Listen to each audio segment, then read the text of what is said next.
கிறிஸ்து இயேசுவுக்குள் அன்பாய் அழைக்கப்பட்ட அன்புக்குரிய சகோதர சகோதரிகளே, விசேஷ விதமாக கானா ஊரிலே கல்யாணம் என்ற தலைப்பின் கீழாக மறைந்திருக்கக்கூடிய ஆண்டவருடைய சத்தியங்களை தெரிந்து கொள்ளும்படி வந்திருக்கக்கூடிய அனைத்து சகோதர சகோதரிகளுக்கும் ஆண்டவராக இயேசு கிறிஸ்துவின் நாமத்தினாலே அன்பையும் வாழ்த்தலையும் தெரிவித்துக் கொள்கிறோம். அன்புக்குரிய சகோதர சகோதரிகளே, நம்முடைய வேதாகமத்தில் பழைய ஏற்பாடும் சரி புதிய ஏற்பாடும் சரி ரெண்டு புஸ்தகத்திலும் சேர்த்து பார்த்திங்கன்னா ஏறக்குறைய 60 அற்புதங்களுக்கு மேலாக நம்முடைய வேதாகமத்தில் ரெக்கார்ட் பண்ணியிருக்கிறாங்க. அதில் பார்த்திங்கன்னா புதிய ஏற்பாட்டில் விசேஷ விதமாக நம்முடைய ஆண்டவராக இயேசு கிறிஸ்து தன்னுடைய வாழ்நாட்களில் முதல் பார்த்திங்கன்னா ஒரு மாபெரும் அற்புதமாக கானா ஊரில் நடந்த கல்யாணத்தில் தண்ணீரை திராட்சரசமாக மாற்றக்கூடிய அந்த சம்பவத்தை செய்து காமிச்சார். இந்த அற்புதம் பார்த்திங்கன்னா கிறிஸ்தவர்களாக அழைக்கப்பட்ட அநேகருக்கு விசேஷ விதமாக இது நடந்த காரியங்களை குறித்து ரொம்ப ஆச்சரியமாக படித்து அதை சில நேரங்களில் அதை புரிஞ்சு வச்சுருக்காங்கன்னு சொல்லி நம்ம கவனிக்கிறோம். ஆனால் இந்த அற்புதத்தில் மறைந்திருக்கக்கூடிய இந்த விருந்தில் மறைந்திருக்கக்கூடிய மாபெரும் சத்தியம் உண்மை என்ன அப்படின்னு தெரியும் பொழுது நமக்கு ரொம்ப அதிகமான ஒரு உற்சாகமும் ஒரு சந்தோஷம் பார்த்திங்கன்னா நிறைவாக நமக்கு கிடைக்கும். அதனால் இந்த பந்தியை முழுசாக அனுசரிக்கும் போது தான் இந்த விருந்தினுடைய மகிமை நமக்கு புரிய ஆரம்பிக்கும். சரிங்களா? அதனால் என்ன பண்ணலான்னு சொல்லி பார்த்திங்கன்னா நம்ம ஒவ்வொருத்தருமே இந்த பந்தியில் கலந்துக்கலாம். அப்படி கலந்துக்கும் போது தான் ஆச்சரியமான உண்மைகள் தேவ நற்செய்தியை பெற்றுக்கொள்ள முடியும். சரிங்களா? அப்புறம் உள்ளே போகலாமா? பாருங்கள், இந்த ஒரு அற்புதம் நம்முடைய ஆண்டவராக இயேசு கிறிஸ்து செய்த முதலாம் அற்புதம். இது எங்கே எழுதப்பட்டிருக்குது அப்படின்னு சொல்லி என்ன பண்ணலான்னா முதல்ல படிக்கலாம், படித்து அதோடைய காரியங்களை தெரிஞ்சுக்கலாம். அதுக்கப்புறமா அந்த விருந்தில் மறைந்திருக்கக்கூடிய மாபெரும் நற்செய்தி என்னன்றதை நம்ம கவனிக்கலாம். சரிங்களா? படிக்கலாமா? பாருங்கள், யோவான் 2ஆம் அதிகாரம் 1-11 வசனங்கள் படிக்கலாம். யோவான் 2ஆம் அதிகாரம் 1ஆம் வசனம் முதல் 3ஆம் நாளிலே கலிலேயாவில் உள்ள கானா ஊரிலே ஒரு கல்யாணம் நடந்தது.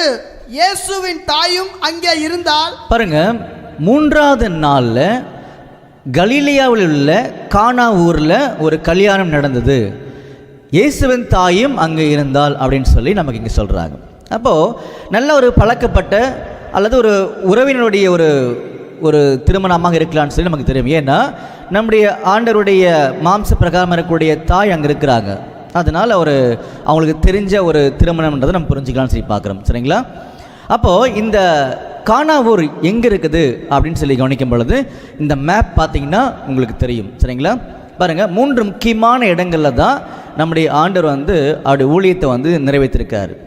யூதேயா, சமாரியா, கலிலேயா, இந்த 3 முக்கியமான இடங்களில் தான் அவருடைய ஊழியங்கள் எப்பொழுதுமே இந்த பூமியில் இருக்கும்போது இருந்துச்சுன்றது நமக்கு தெரியும். அதில் பாருங்கள், மேலே இருக்கிறதா கலிலேயா.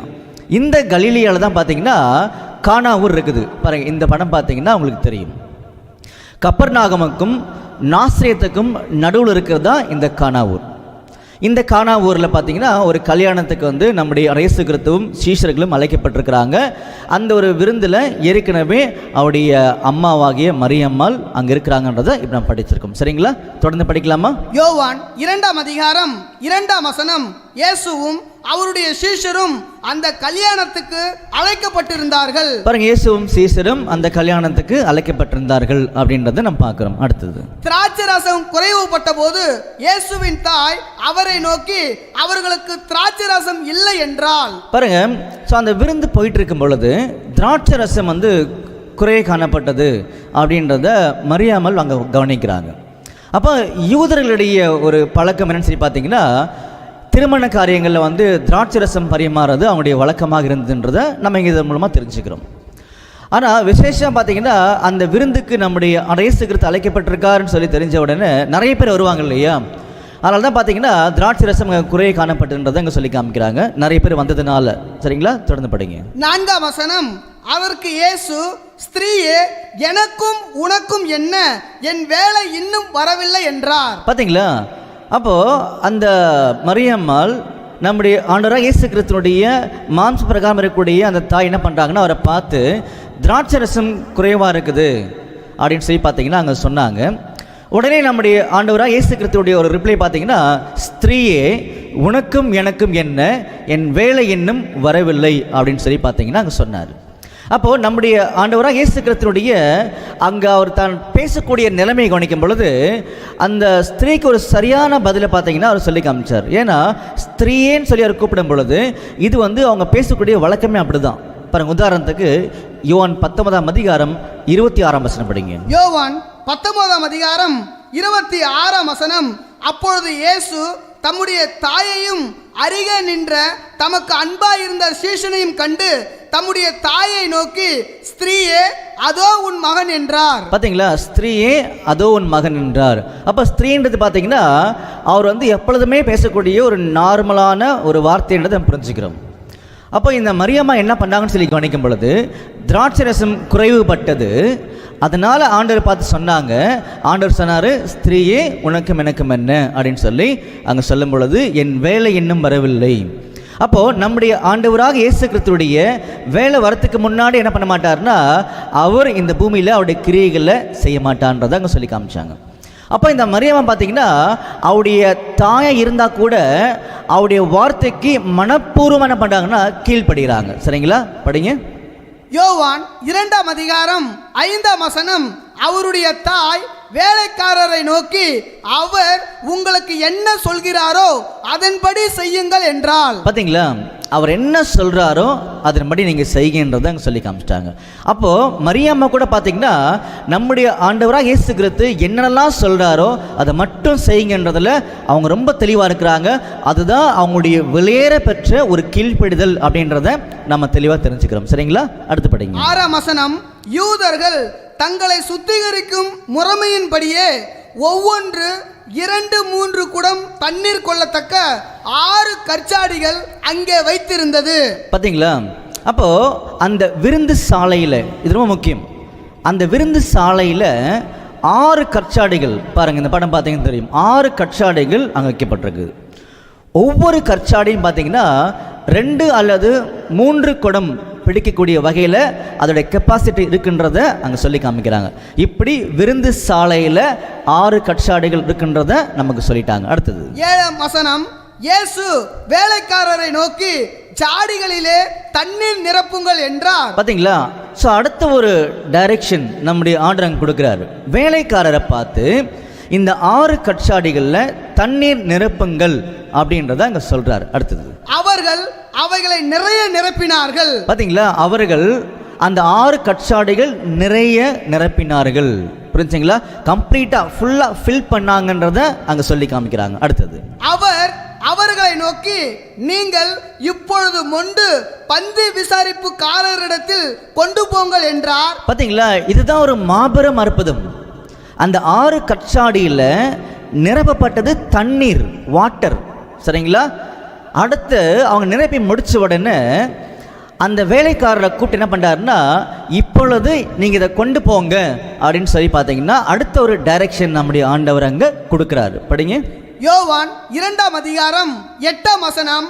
அவர் அவர்களை நோக்கி, நீங்கள் இப்பொழுது மொண்டு பந்தி விசாரிப்புக்காரனிடத்தில் கொண்டு போங்கள் என்றார். அவர்கள் கொண்டு போனார்கள். பந்தி விசாரிப்புக்காரர்கிட்ட கொண்டு போங்கன்னு சொன்னாரு. அவங்க கொண்டு போனாங்கன்றத இப்ப நாம் படிச்சிருக்கோம். சரிங்களா, அடுத்தது. அந்த திராட்சை ரசம் எங்கே இருந்து வந்ததென்று தண்ணீரை மொண்ட வேலைக்காரருக்கு தெரிந்ததே அன்றி பந்தி விசாரிப்புக்காரனுக்கு தெரியாததினால் அவன் திராட்சை ரசமாய் மாறின தண்ணீரை ருசி பார்த்த போது மணவாளனை அழைத்து. பாத்தீங்களா, அப்போ தண்ணீர் திராட்சை ரசமா மாறிடுச்சு. அதை பார்த்தீங்கன்னா அந்த வேலைக்காரங்க கொண்டு போய் அந்த பந்தி விசாரிப்புக்காரர்கிட்ட கொடுக்குறாங்க. முதல்ல அவருக்கு இது எங்கேருந்து வந்துச்சுன்னு சொல்லி அவருக்கு தெரியாது. அப்போது அவர் என்ன பண்ணுறான்னு சொல்லி பார்த்தீங்கன்னா, ஏன்னா ஒரு பந்தி விசாரிப்புக்காரர் இல்லையா, அப்போ முதல்ல அதை ருசி பார்க்குறாரு. ருசி பார்த்த உடனே அவருக்குள்ள ஒரு பெரிய மாற்றங்கள். இவ்வளோ டேஸ்டியஸ்ட் வைன், இவ்வளோ ருசியுள்ள ஒரு திராட்சை ரசம் இவ்வளோ நேரம் எங்கே இருந்தது அப்படின்னு சொல்லி பார்த்தீங்கன்னா மணவாளனை கூப்பிட்டு என்கொயரி பண்ண ஆரம்பிச்சிட்டார் அவர். படிங்க. யோவான் 2ஆம் அதிகாரம் 10ஆம் வசனம். எந்த மனுஷனும் முன்பு நல்ல திராட்சை ரசத்தை கொடுத்து. பார்த்தீங்களா, அப்போ எந்த மனுஷனும், அதாவது எல்லா மனுஷர்களும் என்ன பண்ணுவாங்க, முதல்ல நல்ல திராட்சை ரசத்தை தான் கொடுப்பாங்க. ஆனால் நீங்கள் என்ன பண்ணியிருக்கீங்க? படிங்க. எந்த மனுஷனும் முன்பு நல்ல திராட்சை ரசத்தை கொடுத்து ஜனங்கள் திருப்தி அடைந்த பின்பு ருசி குறைந்ததை கொடுப்பான், நீரோ நல்ல ரசத்தை இதுவரைக்கும் வைத்திருந்தீரே என்றான். பார்த்தீங்களா? அப்போ நீங்க என்ன பண்ணிட்டீங்க? ஸோ முதல்ல ஒரு திராட்சை ரசம் கொடுத்தீங்க, அது ருசி குறைவாக இருந்திருக்குன்றதை அவர் இங்கே அடையாளப்படுத்துகிறார்.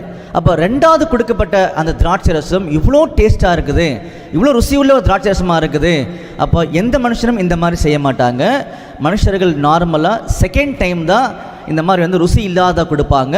ஆனால் ரெண்டாவது டைம் நீங்கள் என்ன பண்ணிட்டீங்கன்னா ருசி உள்ள திராட்சை ரசத்தை கொடுத்துருக்கீங்க அப்படின்னு சொல்லி அந்த பந்தி விசாரிப்புக்காரர் மணவாளனை கூப்பிட்டு என்கொயரி பண்ணி முடிச்சிட்டார். சரிங்களா?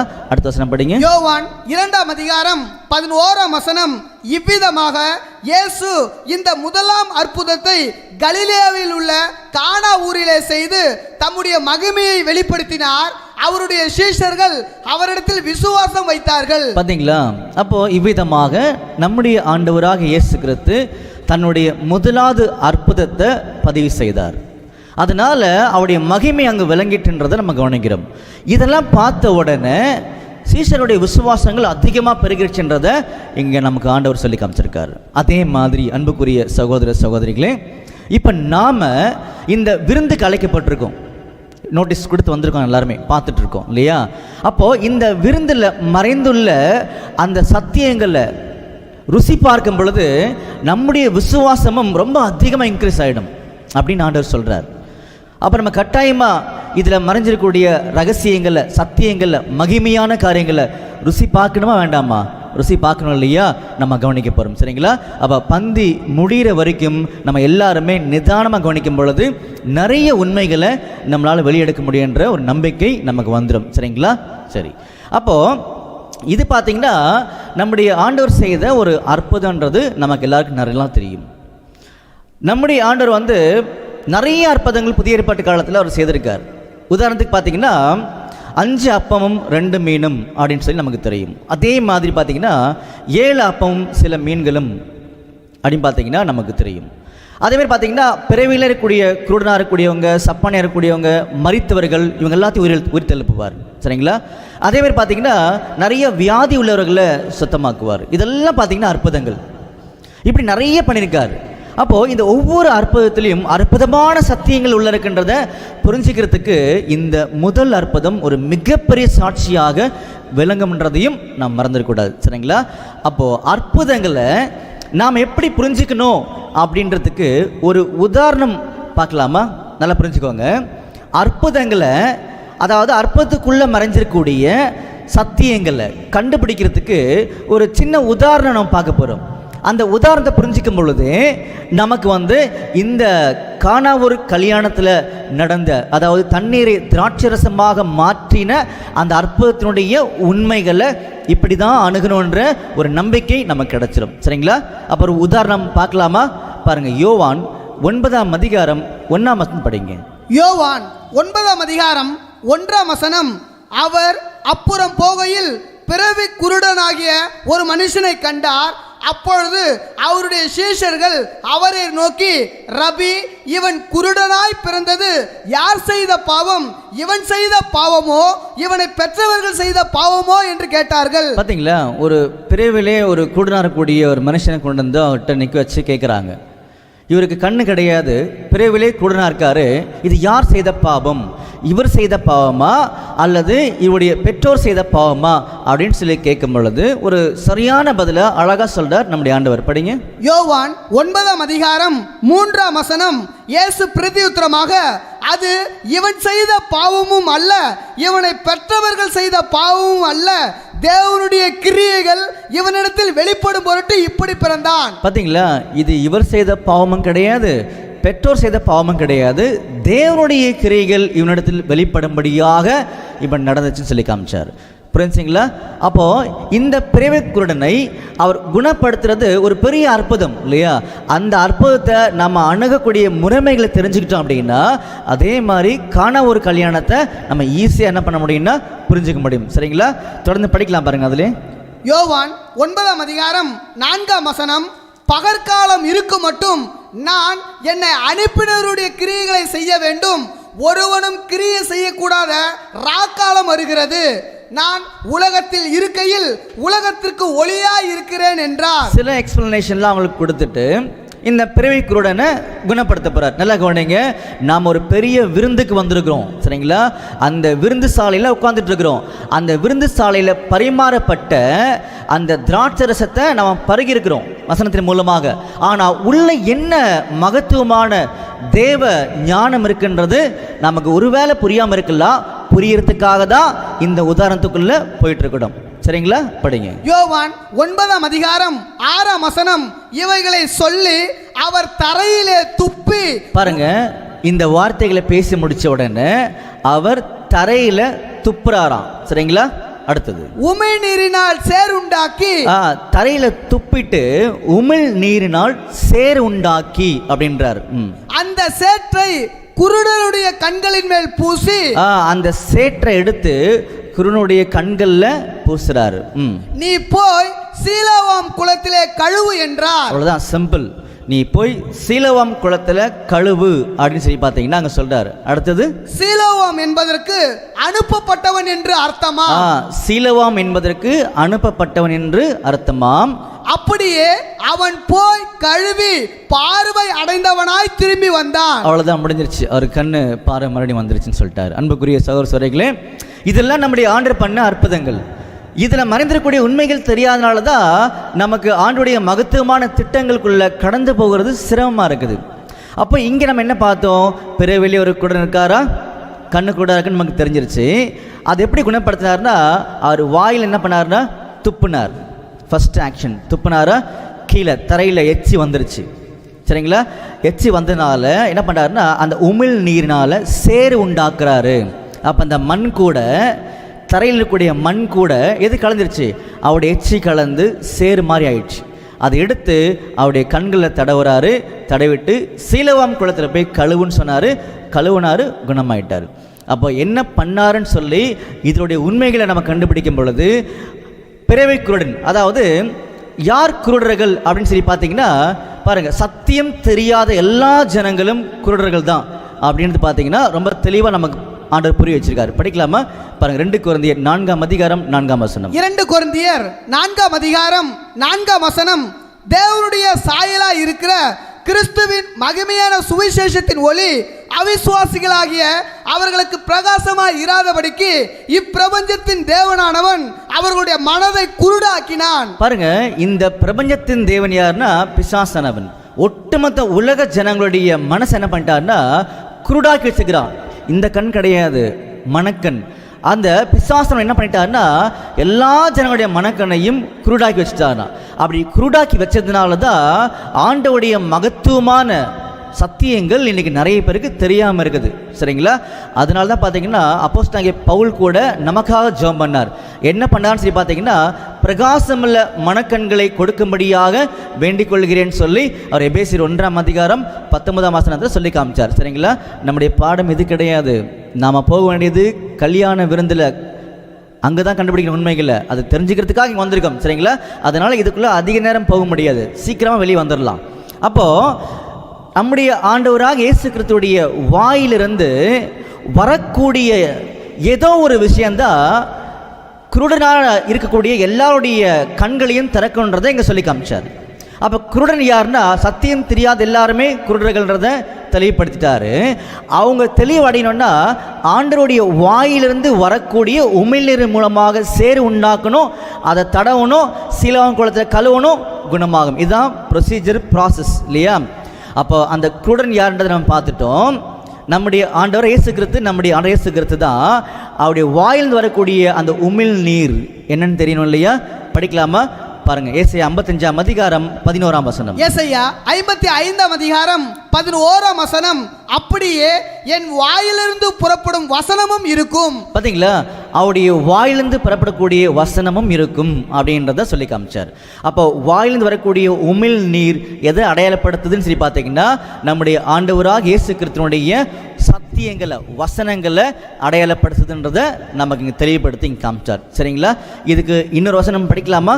பாருங்க, 2 தெசலோனிக்கேயர் 2ஆம் அதிகாரம் 8ஆம் வசனம். 2 தெசலோனிக்கேயர் 2ஆம் அதிகாரம் 8ஆம் வசனம், நீக்கப்படும் போது அந்த அக்கிரமக்காரன் வெளிப்படுவான், அவனை கர்த்தர் தம்முடைய வாயின் சுவாசத்தினாலே அடித்து தம்முடைய வருகையின் பிரசனத்தினாலே நாசம் பண்ணுவார். பார்த்தீங்களா, வாயின் சுவாசத்தினாலே அழிப்பார் அப்படின்னு சொல்லி காமிக்கிறார். அப்படின்னா அவருடைய வாயிலிருந்து வரக்கூடிய சத்தியத்தின் மூலமாக தான் இந்த பிசாசனுடைய செய்கைகளை அழிப்பான்றதையும் அங்கே சொல்லி காமிக்கிறார். அப்போ என்ன புரிஞ்சுக்கிறோன்னு சொல்லி பார்த்தீங்கன்னா, யோவான் 9ஆம் அதிகாரத்தில் சொல்லப்பட்ட அந்த காரியங்களை கவனிக்கும் பொழுது அவருடைய வாயிலிருந்து வரக்கூடிய உமிழ்நீர் எதுன்னு சொல்லி பார்த்தீங்கன்னா சத்தியத்தை அடையாளப்படுத்துன்றதை நம்ம பார்த்துட்டோம். இந்த சத்தியத்தை அவர் ஏதோ ஒரு பொருள் கூட என்ன பண்ண போறாருன்னா சேர்க்க போறாராம். புரிஞ்சுங்களா? அப்போ அந்த வாயிலிருந்து வரக்கூடிய உமிழ் நீரை எங்கே துப்புறாருன்னா இந்த தரையில், இந்த பூமியில் துப்புறான்றதை சொல்லி காமிக்கிறார். அப்போ பூமியில் எதோட சேர்க்கிறார்? அவர் மண்ணு கூட சேர்க்கின்றதை சொல்லி காமிச்சார். புரிஞ்சுங்களா? அப்போது இந்த மண் எது, யாரை அடையாளப்படுத்துது அப்படின்னு சொல்லி பார்த்தீங்கன்னா, நம்முடைய ஆண்டவராக இயேசு கிறிஸ்துவினுடைய மகத்துவங்களை தெரிந்து கொண்டு புரிந்து கொண்டு அவருக்காக இந்த பூமியில் வேலை செய்யக்கூடிய பழைய ஏற்பாட்டு காலத்து பரிசுத்தவான்களை பார்த்தீங்கன்னா இந்த மண் அடையாளப்படுத்தும். இதுக்கெல்லாம் நிறைய வசனங்கள் இருக்குது, நம்முடைய பாடம் இது கிடையாது. சரிங்களா? அப்போ உதாரணத்துக்கு இந்த மண்ணுன்றது ஆண்டவருடைய பிள்ளைகளை தான் அடையாளப்படுத்துன்றதுக்கு ஒரு வசனம் மட்டும் வேணால் படிக்கலாம். சரிங்களா? படிக்கலாம் பாருங்க. 2 கொரிந்தியர் 4ஆம் அதிகாரம் 7ஆம் வசனம். 2 கொரிந்தியர் 4ஆம் அதிகாரம் 7ஆம் வசனம், இந்த மகத்துவமுள்ள வல்லமை எங்களால் உண்டாயிராமல் தேவனால் உண்டாயிருக்கிறது என்று விளங்கும்படி இந்த பொக்கிஷத்தை மண்பாண்டங்களில் பெற்றிருக்கிறோம். பார்த்தீங்களா? இந்த பொக்கிஷத்தை எதை, ஆண்டோடைய மகத்துவமான சத்தியங்களை இந்த மண் பாண்டங்களில் பெற்றிருக்கிறோம். அப்போ மண் என்பது ஆண்டோடைய பிள்ளைகள் அடையாளப்படுத்துன்றதுக்கு சரியான வசனம் படிச்சிட்டோம். ஆனால் ஆண்டோடைய வாயிலிருந்து வந்த அந்த உமிழ்நீரை இந்த பூமியில் துப்பினார் இல்லையா, அந்த மண் யாருன்னா பழைய ஏற்பாட்டு காலத்து பரிசுத்தவான்கள், ஆண்டவருக்காக உண்மையாக வாழ்ந்த பிள்ளைகள். அப்போ அவர்கள் மூலமாக தான் இந்த பூமியில் ஆண்டவராக இயேசு கிறிஸ்துவுடைய 1000 ஆண்டு அரசாட்சியில் உலக ஜனங்களுடைய கண்கள் திறக்கப்படும் அப்படின்ற உண்மையை இந்த ஒரு அற்புதத்தில் சொல்லி காமிச்சிருக்காரு. சரிங்களா? இதை இது வரைக்கும் தெரிஞ்சுக்கிட்டா போதும். இதை குறித்து அதிகமாக தெரிஞ்சுக்கணும்னு ஆசைப்படுறவங்க எங்களுடைய காஸ்பல் சொசைட்டி யூடியூப் சேனலை தொடர்பு கொள்ளுங்க. கட்டாயமாக இன்னும் மேன்மையான காரியங்களை நம்ம அதில் தெரிஞ்சுக்கலாம்னு சொல்லி பார்க்குறோம். சரிங்களா? அப்போது இப்படி தான் இந்த ஒரு அற்புதத்தை அணுகுன்றதுக்காக ஒரு உதாரணம் பார்த்தோம். கிளியர் ஆச்சுங்களா? இப்போ என்ன பண்ண போகிறோம்னா, கானா ஊருக்கு நம்ம போக போகிறோம். நம்ம அங்கே தான் இருக்கிறோம். சரிங்களா? அப்போ கானா ஊரில் 3ஆம் நாளில் ஒரு கல்யாணம் நடந்தது. அந்த கல்யாணத்துக்கு நம்முடைய ஆண்டவராக இயேசு கிறிஸ்துவும் சீஷர்களும் அழைக்கப்பட்டிருந்தார்கள் அப்படின்னு சொல்லி நம்ம பார்த்தோம் இல்லையா? அது என்ன 3ஆம் நாள் அப்படின்னு சொல்லி நமக்கு தெரியணும். சரிங்களா? நம்ம அதை கண்டுபிடிக்க போகிறோம். அது எந்த 3ஆம் நாள்ன்றதை கொஞ்சம் தெளிவாக பார்த்தா தான் நமக்கு ஆண்டவருடைய திட்டங்கள் புரிய ஆரம்பிக்கும். நல்லா கவனி அன்புக்குரிய சகோதர சகோதரிகளே, பழைய ஏற்பாட்டு காலத்திலே எல்லா விதமான திட்டங்களையும் நம்முடைய ஆண்டவர் தெளிவாக்கிட்டார். இந்த பந்தியில் உட்கார்ந்துருக்கோம் அப்படின்னு சொன்னீங்கன்னா கடைசி வரைக்கும் உட்கார்ந்துருக்கணும். ஏன்னா மாபெரும் நற்செய்தியை நம்முடைய ஆண்டவர் கொடுக்க போகிறார். சரிங்களா? அதனால் நிதானம் என்ன பண்ணாங்கன்னா இந்த ஒவ்வொரு சாப்பாடை ருசி பாருங்க. அப்போ தான் அதோடைய மேன்மைகள் நமக்கு ரொம்ப சந்தோஷத்தை கொடுக்குன்றதை நம்ம புரிஞ்சுக்கலாம். பாருங்கள், பழைய ஏற்பாட்டு காலத்திலே நம்முடைய ஆண்டவர் அவருடைய திட்டங்களை ரொம்ப தெளிவாக வச்சுருந்தார். இந்த பூமியில் ஒட்டுமொத்த மனுக்குலமும் ஆசீர்வதிக்கப்படக்கூடிய அந்த ஆசீர்வாதத்தின் முறைமைகளை பழைய ஏற்பாட்டு காலத்தில் சொல்லி வச்சிருந்தார். அப்போது இந்த பூமியின் ஜனங்களை யார் மூலமாக ஆசீர்வதிக்க போகிறாரு அப்படின்றது நம்ம எல்லாருக்கும் தெளிவாக தெரியும் இல்லையா? கரெக்டாக கண்டுபிடிக்கலாமா? இல்லை புரிஞ்சுக்கலாமா? நல்லா புரிஞ்சுக்கோங்க. இந்த பூமியின் ஜனங்களை எல்லாரையுமே அவருடைய 1000 ஆண்டு அரசாட்சியில் ஆசீர்வதிக்க போகிறாரா நம்முடைய ஆண்டவர். ஆனால் யார் மூலமாக செய்ய போகிறான்றது ஒரு கேள்வி வரும் பொழுது பாருங்கள், ஒரு 3 வசனம் படிக்கலாம், அதை நீங்களே புரிஞ்சுப்பீங்க. சரிங்களா? பாருங்கள், 2 தீமோத்தேயுல 2ஆம் அதிகாரம் 12ஆம் வசனம். 2 தீமோத்தேயு 2ஆம் அதிகாரம் 12ஆம் வசனம், அவரோடு கூட பாடுகளை சகித்தோமானால் அவரோடு கூட ஆளுகையும் செய்வோம். பார்த்தீங்களா? அவரோடு கூட இன்னைக்கு யாரெல்லாம் பாடுகளை சகிக்கிறாங்களோ அவங்க தான் ஆளுகை செய்வாங்க 1000 ஆண்டு அரசாட்சியில். சரிங்களா? அப்போது அவங்க மூலமாக தான் இந்த பூமியின் ஜனங்களை ஆசீர்வதிக்க போகிறன்றதை சொன்னார். இதெல்லாம் ஏன்றது நமக்கு கட்டாயம் தெரிஞ்சிருக்கணும். தெரிஞ்சாதான் கானா ஒரு கல்யாணத்தினுடைய அற்புதங்களை புரிஞ்சிக்க முடியும். சரிங்களா? அதனால் கொஞ்சம் பொறுமையாக இருந்து நீங்கள் கேட்டுருங்க. சரிங்களா? சரி, நம்பர் 1 பார்த்துருக்கோம். என்ன பார்த்துருக்கோம்? இந்த பூமியில் இருக்கக்கூடிய ஒட்டுமொத்த ஜனங்களும் உயிர் தெழுந்து 1000 ஆண்டு அரசாட்சியில் வருவாங்க. அப்படி வரும் பொழுது எல்லா ஜனங்களும் ஆசீர்வதிக்கப்படணும், சந்தோஷத்தை சமாதானத்தை பெற்றுக்கொள்ள வேண்டும். அது யார் மூலமாக அப்படின்னா, இன்னைக்கு யார் யாரெல்லாம் நம்முடைய ஆண்டவராக இயேசு கிறிஸ்து மாதிரி கஷ்டப்பட்டு பாடுபட்டு தன்னுடைய வாழ்க்கையை அர்ப்பணிக்கிறாங்களோ அவங்க மூலமாக தான்ன்றது நம்ம படிச்சுட்டு நம்பர் 1. 2வது வசனம் படிக்கலாம் பாருங்க. வெளிப்படுத்தின விசேஷம் 20ஆம் அதிகாரம் 6ஆம் வசனம். வெளிப்படுத்தின விசேஷம் 20ஆம் அதிகாரம் 6ஆம் வசனம். முதலாம் உயிர்த்தெழுதலுக்கு பங்குள்ளவன் பாக்கியவானும் பரிசுத்தவானுமாய் இருக்கிறான். இவர்கள் மேல் 2ஆம் மரணத்திற்கு அதிகாரம் இல்லை. இவர்கள் தேவனுக்கும் கிறிஸ்துவுக்கும் முன்பாக ஆசாரியராய் இருந்து அவரோடு கூட 1000 வருஷம் அரசாளுவார்கள். பார்த்தீங்களா? அப்போ மறுபடியும் நம்முடைய ஆண்டவராக இயேசு கிறிஸ்து கூட யார் யாரெல்லாம் இன்னைக்கு அவர் மாதிரி பாடுபடுறாங்களோ அவங்க தான் ஆளுகை செய்வாங்க, உலகத்தை ஆசீர்வதிப்பாங்கன்றதுக்கு 2 வசனம் படிச்சிருக்கோம். நிறைய வசனம் இருக்குது. இன்னும் ஒரு வசனம் மட்டும் படித்து இதோட நம்ம வெளியே வரலாம். சரிங்களா? படிக்கலாம் பாருங்க. 1 கொரிந்தியர் 6ஆம் அதிகாரம் 2ஆம் வசனம். 1 கொரிந்தியர் 6ஆம் அதிகாரம் 2ஆம் வசனம். பரிசுத்தவான்கள் உலகத்தை நியாயம் தீர்ப்பார்கள் என்று அறியீர்களா? உலகம் உங்களால் நியாயம் தீர்க்கப்படுவதா இருக்க அற்ப வழக்குகளை தீர்க்க நீங்கள் அபாத்திரரா? பார்த்தீங்களா? பரிசுத்தவான்கள் உலகத்தை நியாயம் தீர்ப்பார் என்று அறியீர்களா அப்படின்னு சொல்லி காமிச்சிருக்கார் இல்லையா? அப்போ இந்த பரிசுத்தவான்கள் நம்முடைய ஆண்டவராக இயேசு கிறிஸ்துவினுடைய சரீரமாக மாறிய பிள்ளைகளை குறித்து எப்போ ராஜ்யத்தில் அடையாளப்படுத்துகிறாங்க.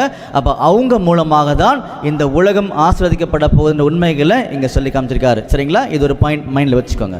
அப்போது இவங்களுக்கு தான் இந்த பூமியில் இன்னைக்கு விசேஷமான அழைப்பை என்ன பண்ணியிருக்காருன்னா கொடுத்துருக்காரு. அதனால தான் நம்முடைய அழைப்பு என்னன்னு சொல்லி கவனிக்கும் போது பாருங்க, ரோமரில் படிக்கலாம் பாருங்க. 8ஆம் அதிகாரம் 29ஆம் வசனம். ரோமர் 8ஆம் அதிகாரம் 29ஆம் வசனம்.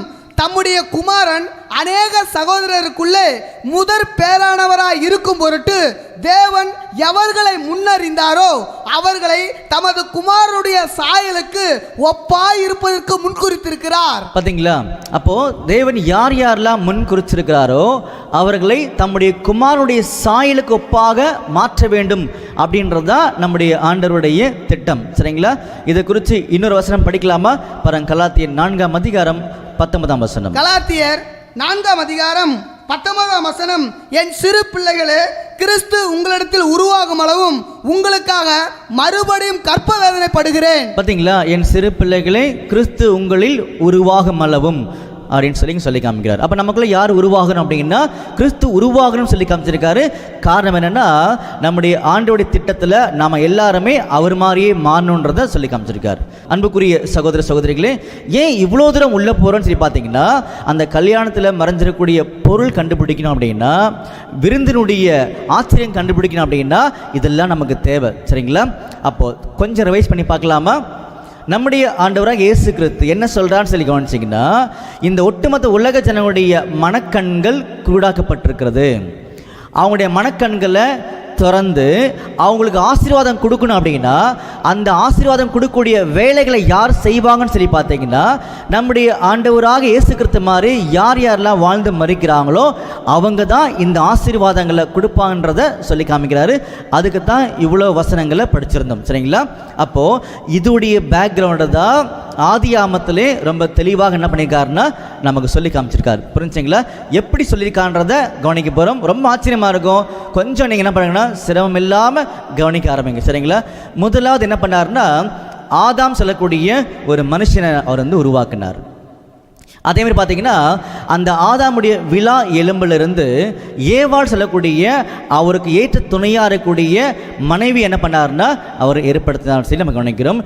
இதெல்லாம் அவர் உருவாக்கின நாள் பார்த்தீங்கன்னா 6வது நாளில் ஆதாமையும் ஏவாளையும் அவர் உருவாக்கினார், படைச்சு முடிச்சான்றது தான் வசனம். சரிங்களா? இப்போ நம்ம கொஞ்சம் உள்ள என்ட்ராகிறோம். ஒரு சில பேருக்கு தெரிஞ்சிருக்கோம் இப்போ நான் என்ன சொல்ல வரேன்றது. சரிங்களா? படிக்கலாமா? ஆதாமையும் ஏவாளையும் அவர் 6ஆம் நாளில் உருவாக்கினார் அப்படின்றத படிக்கலாம் பாருங்க. ஆதியாகமம் 1ஆம் அதிகாரம் 26 படிங்க. ஆதியாகமம் 1ஆம் அதிகாரம் 26ஆம் வசனம். பின்பு தேவன் நமது சாயலாகவும் நமது ரூபத்தின்படியையும் மனுஷனை உண்டாக்குவோமாக, அவர்கள் சமுத்திரத்தின் மச்சங்களையும் ஆகாயத்து பறவைகளையும் மிருக ஜீவன்களையும் பூமி அனைத்தையும் பூமியின் மேல் ஊறும் சகல பிராணிகளையும் ஆளக்கடவர்கள் என்றார். 31ஆம் வசனம். அப்பொழுது தேவன் தாம் உண்டாக்கின எல்லாவற்றையும் பார்த்தார், அது மிகவும் நன்றாயிருந்தது. சாயங்காலமும் விடியற்காலமும் ஆகி 6ஆம் நாள் ஆயிற்று. பார்த்தீங்களா? 6ஆம் நாளில் தான் இந்த முதல் மனுஷனாகிய மனுஷனாகிய ஆதாமையும் முதல் மனுஷியாகிய ஏவாளையும் அவர் உண்டாக்குனன்றதை அங்கே தெளிவாக சொல்லி காமிச்சார். சரிங்களா? இது முதலாம் அதிகாரத்தில். ரெண்டாம் அதிகாரத்தில் ஆதி ஆமத்தில் என்ன சொல்கிறாருன்னு சொல்லி பார்த்தீங்கன்னா, முதலாம் அதிகாரத்தில் சொல்லப்பட்ட காரியங்களை நம்முடைய ஆண்டவர் எப்படி செய்திருக்கான்றதா ரெண்டாம் அதிகாரத்தில் எக்ஸ்பிளைன் பண்ணுறார். சரிங்களா? அதை குறித்து நம்ம படிக்க போகிறோம். படிக்கலாமா? ஆதி ஆகமம் 2ஆம் அதிகாரம் 22ஆம் வசனம் முதல். ஆதி ஆகமம் 2ஆம் அதிகாரம் 22ஆம் வசனம் முதல். தேவனாகிய கர்த்தர் தாம் மனுஷனில் எடுத்த விலா எலும்பை மனுஷியாக உருவாக்கி அவளை மனுஷனிடத்துக்கு கொண்டு வந்தார். பார்த்தீங்களா? நல்லா புரிஞ்சுக்க அன்புக்குரிய சகோதர சகோதரிகளே. ஆதாமை உருவாக்கினாரு. அதுக்கப்புறமா ஆதாமுடைய விலா எலும்பிலிருந்து அவருக்கு ஏற்ற துணையாக இருக்கக்கூடிய அந்த மனுஷியை உருவாக்கினாரு. மனுஷியை ஆதாம்கிட்ட கொண்டு வந்து நிற்க வைக்கிறாரு. இப்போ ஆதாம் அந்த ஸ்திரீயை பார்க்கிறாரு. சரிங்களா? படிங்க. 23ஆம் வசனம். அப்பொழுது ஆதாம், இவள் என் எலும்பில் எலும்பும் என் மாம்சத்தில் மாம்சமுமாய் இருக்கிறாள், இவள் மனுஷனில் எடுக்கப்பட்டபடியினால் மனுஷி எனப்படுவாள் என்றான். பார்த்தீங்களா? அப்போ இவள் மனுஷி எனப்படுவாள் சொல்லி ஒரு பேர் பார்த்தீங்கன்னா அங்கே சொல்கிறாரு நம்முடைய ஆதாம். ஆனால் இவங்க ரெண்டு பேரோட நிலைமை என்னன்றதான் நமக்கு தேவை. தொடர்ந்து படிங்க. 24ஆம் வசனம். இதன் நிமித்தம் புருஷன் தன் தகப்பனையும் தன் தாயையும் விட்டு தன் மனைவியோடு இசைந்திருப்பான், அவர்கள் ஒரே மாம்சமாய் இருப்பார்கள். பார்த்தீங்களா? இது ரொம்ப முக்கியம். அவர்கள் ஒரே மாம்சமாக இருப்பார்கள் அப்படின்றத இங்கே சொல்லி காமிச்சிட்டார். அப்போ இவங்களை வச்சு தான், இவங்களுக்கு கொடுத்த ஆசீர்வாதங்களை வச்சு தான் புரிஞ்சிக்க முடியும். என்ன புரிஞ்சிக்க முடியும்னு சொல்லி பார்த்தீங்கன்னா, இவங்களுக்கு என்ன ஆசீர்வாதம் கொடுத்தாரு? ஆண்டுகொள். அப்போ பூமியை முதலாக ஆண்டு கொள்வதற்காக ஆதாம் சொல்லக்கூடிய அந்த முதல் மனிதனையும் ஏவாள் சொல்லக்கூடிய முதல் மனுஷன் என்ன பண்ணார்னா நம்முடைய ஆண்டவர் ஏற்படுத்தினார். அதை ஏற்படுத்தப்பட்ட நாள் தான் 6ஆம் நாள். அப்போ இவங்க மூலமாக தான் இந்த பூமி ஆசீர்வதிக்கப்பட வேண்டும் என்பதை நம்முடைய ஆண்டவர் ரொம்ப அருமையாக சொல்லி காமிச்சார். புரிஞ்சுங்களா இது வரைக்கும்? அப்போ இதில் மறைஞ்சிருக்கக்கூடிய பொருள் தான் கானா ஒரு கல்யாணத்தில் மறைஞ்சிருக்கக்கூடிய விசேஷமான ருசியுள்ள திராட்சை ரசத்தினுடைய பொருள்ன்றதை மறந்துடக்கூடாது. எப்படின்றத என்ன பண்ண போகிறோம்னா கண்டுபிடிக்க போகிறோம். சரிங்களா? அன்புக்குரிய சகோதர சகோதரிகளே, நமக்கு நல்லா தெரியும் முந்தின ஆதாம் தான். ஆனால் முந்தின ஆதாமை யாருக்கு ஒப்பிட்டு காமிக்கிறான்னு சொல்லி கவனிக்கும் பொழுது பாருங்கள், 1 கொரிந்தியர் 15ஆம் அதிகாரம் 45ஆம் வசனம் படிக்கலாம். 1 கொரிந்தியர் 15ஆம் அதிகாரம் 45ஆம் வசனம். அந்தபடியே முந்தின மனுஷனாகிய ஆதாம் ஜீவ ஆத்துமா ஆனான் என்று எழுதியிருக்கிறது, பிந்தின ஆதாம் உயிர்ப்பிக்கிற ஆவியானார். பாத்தீங்களா?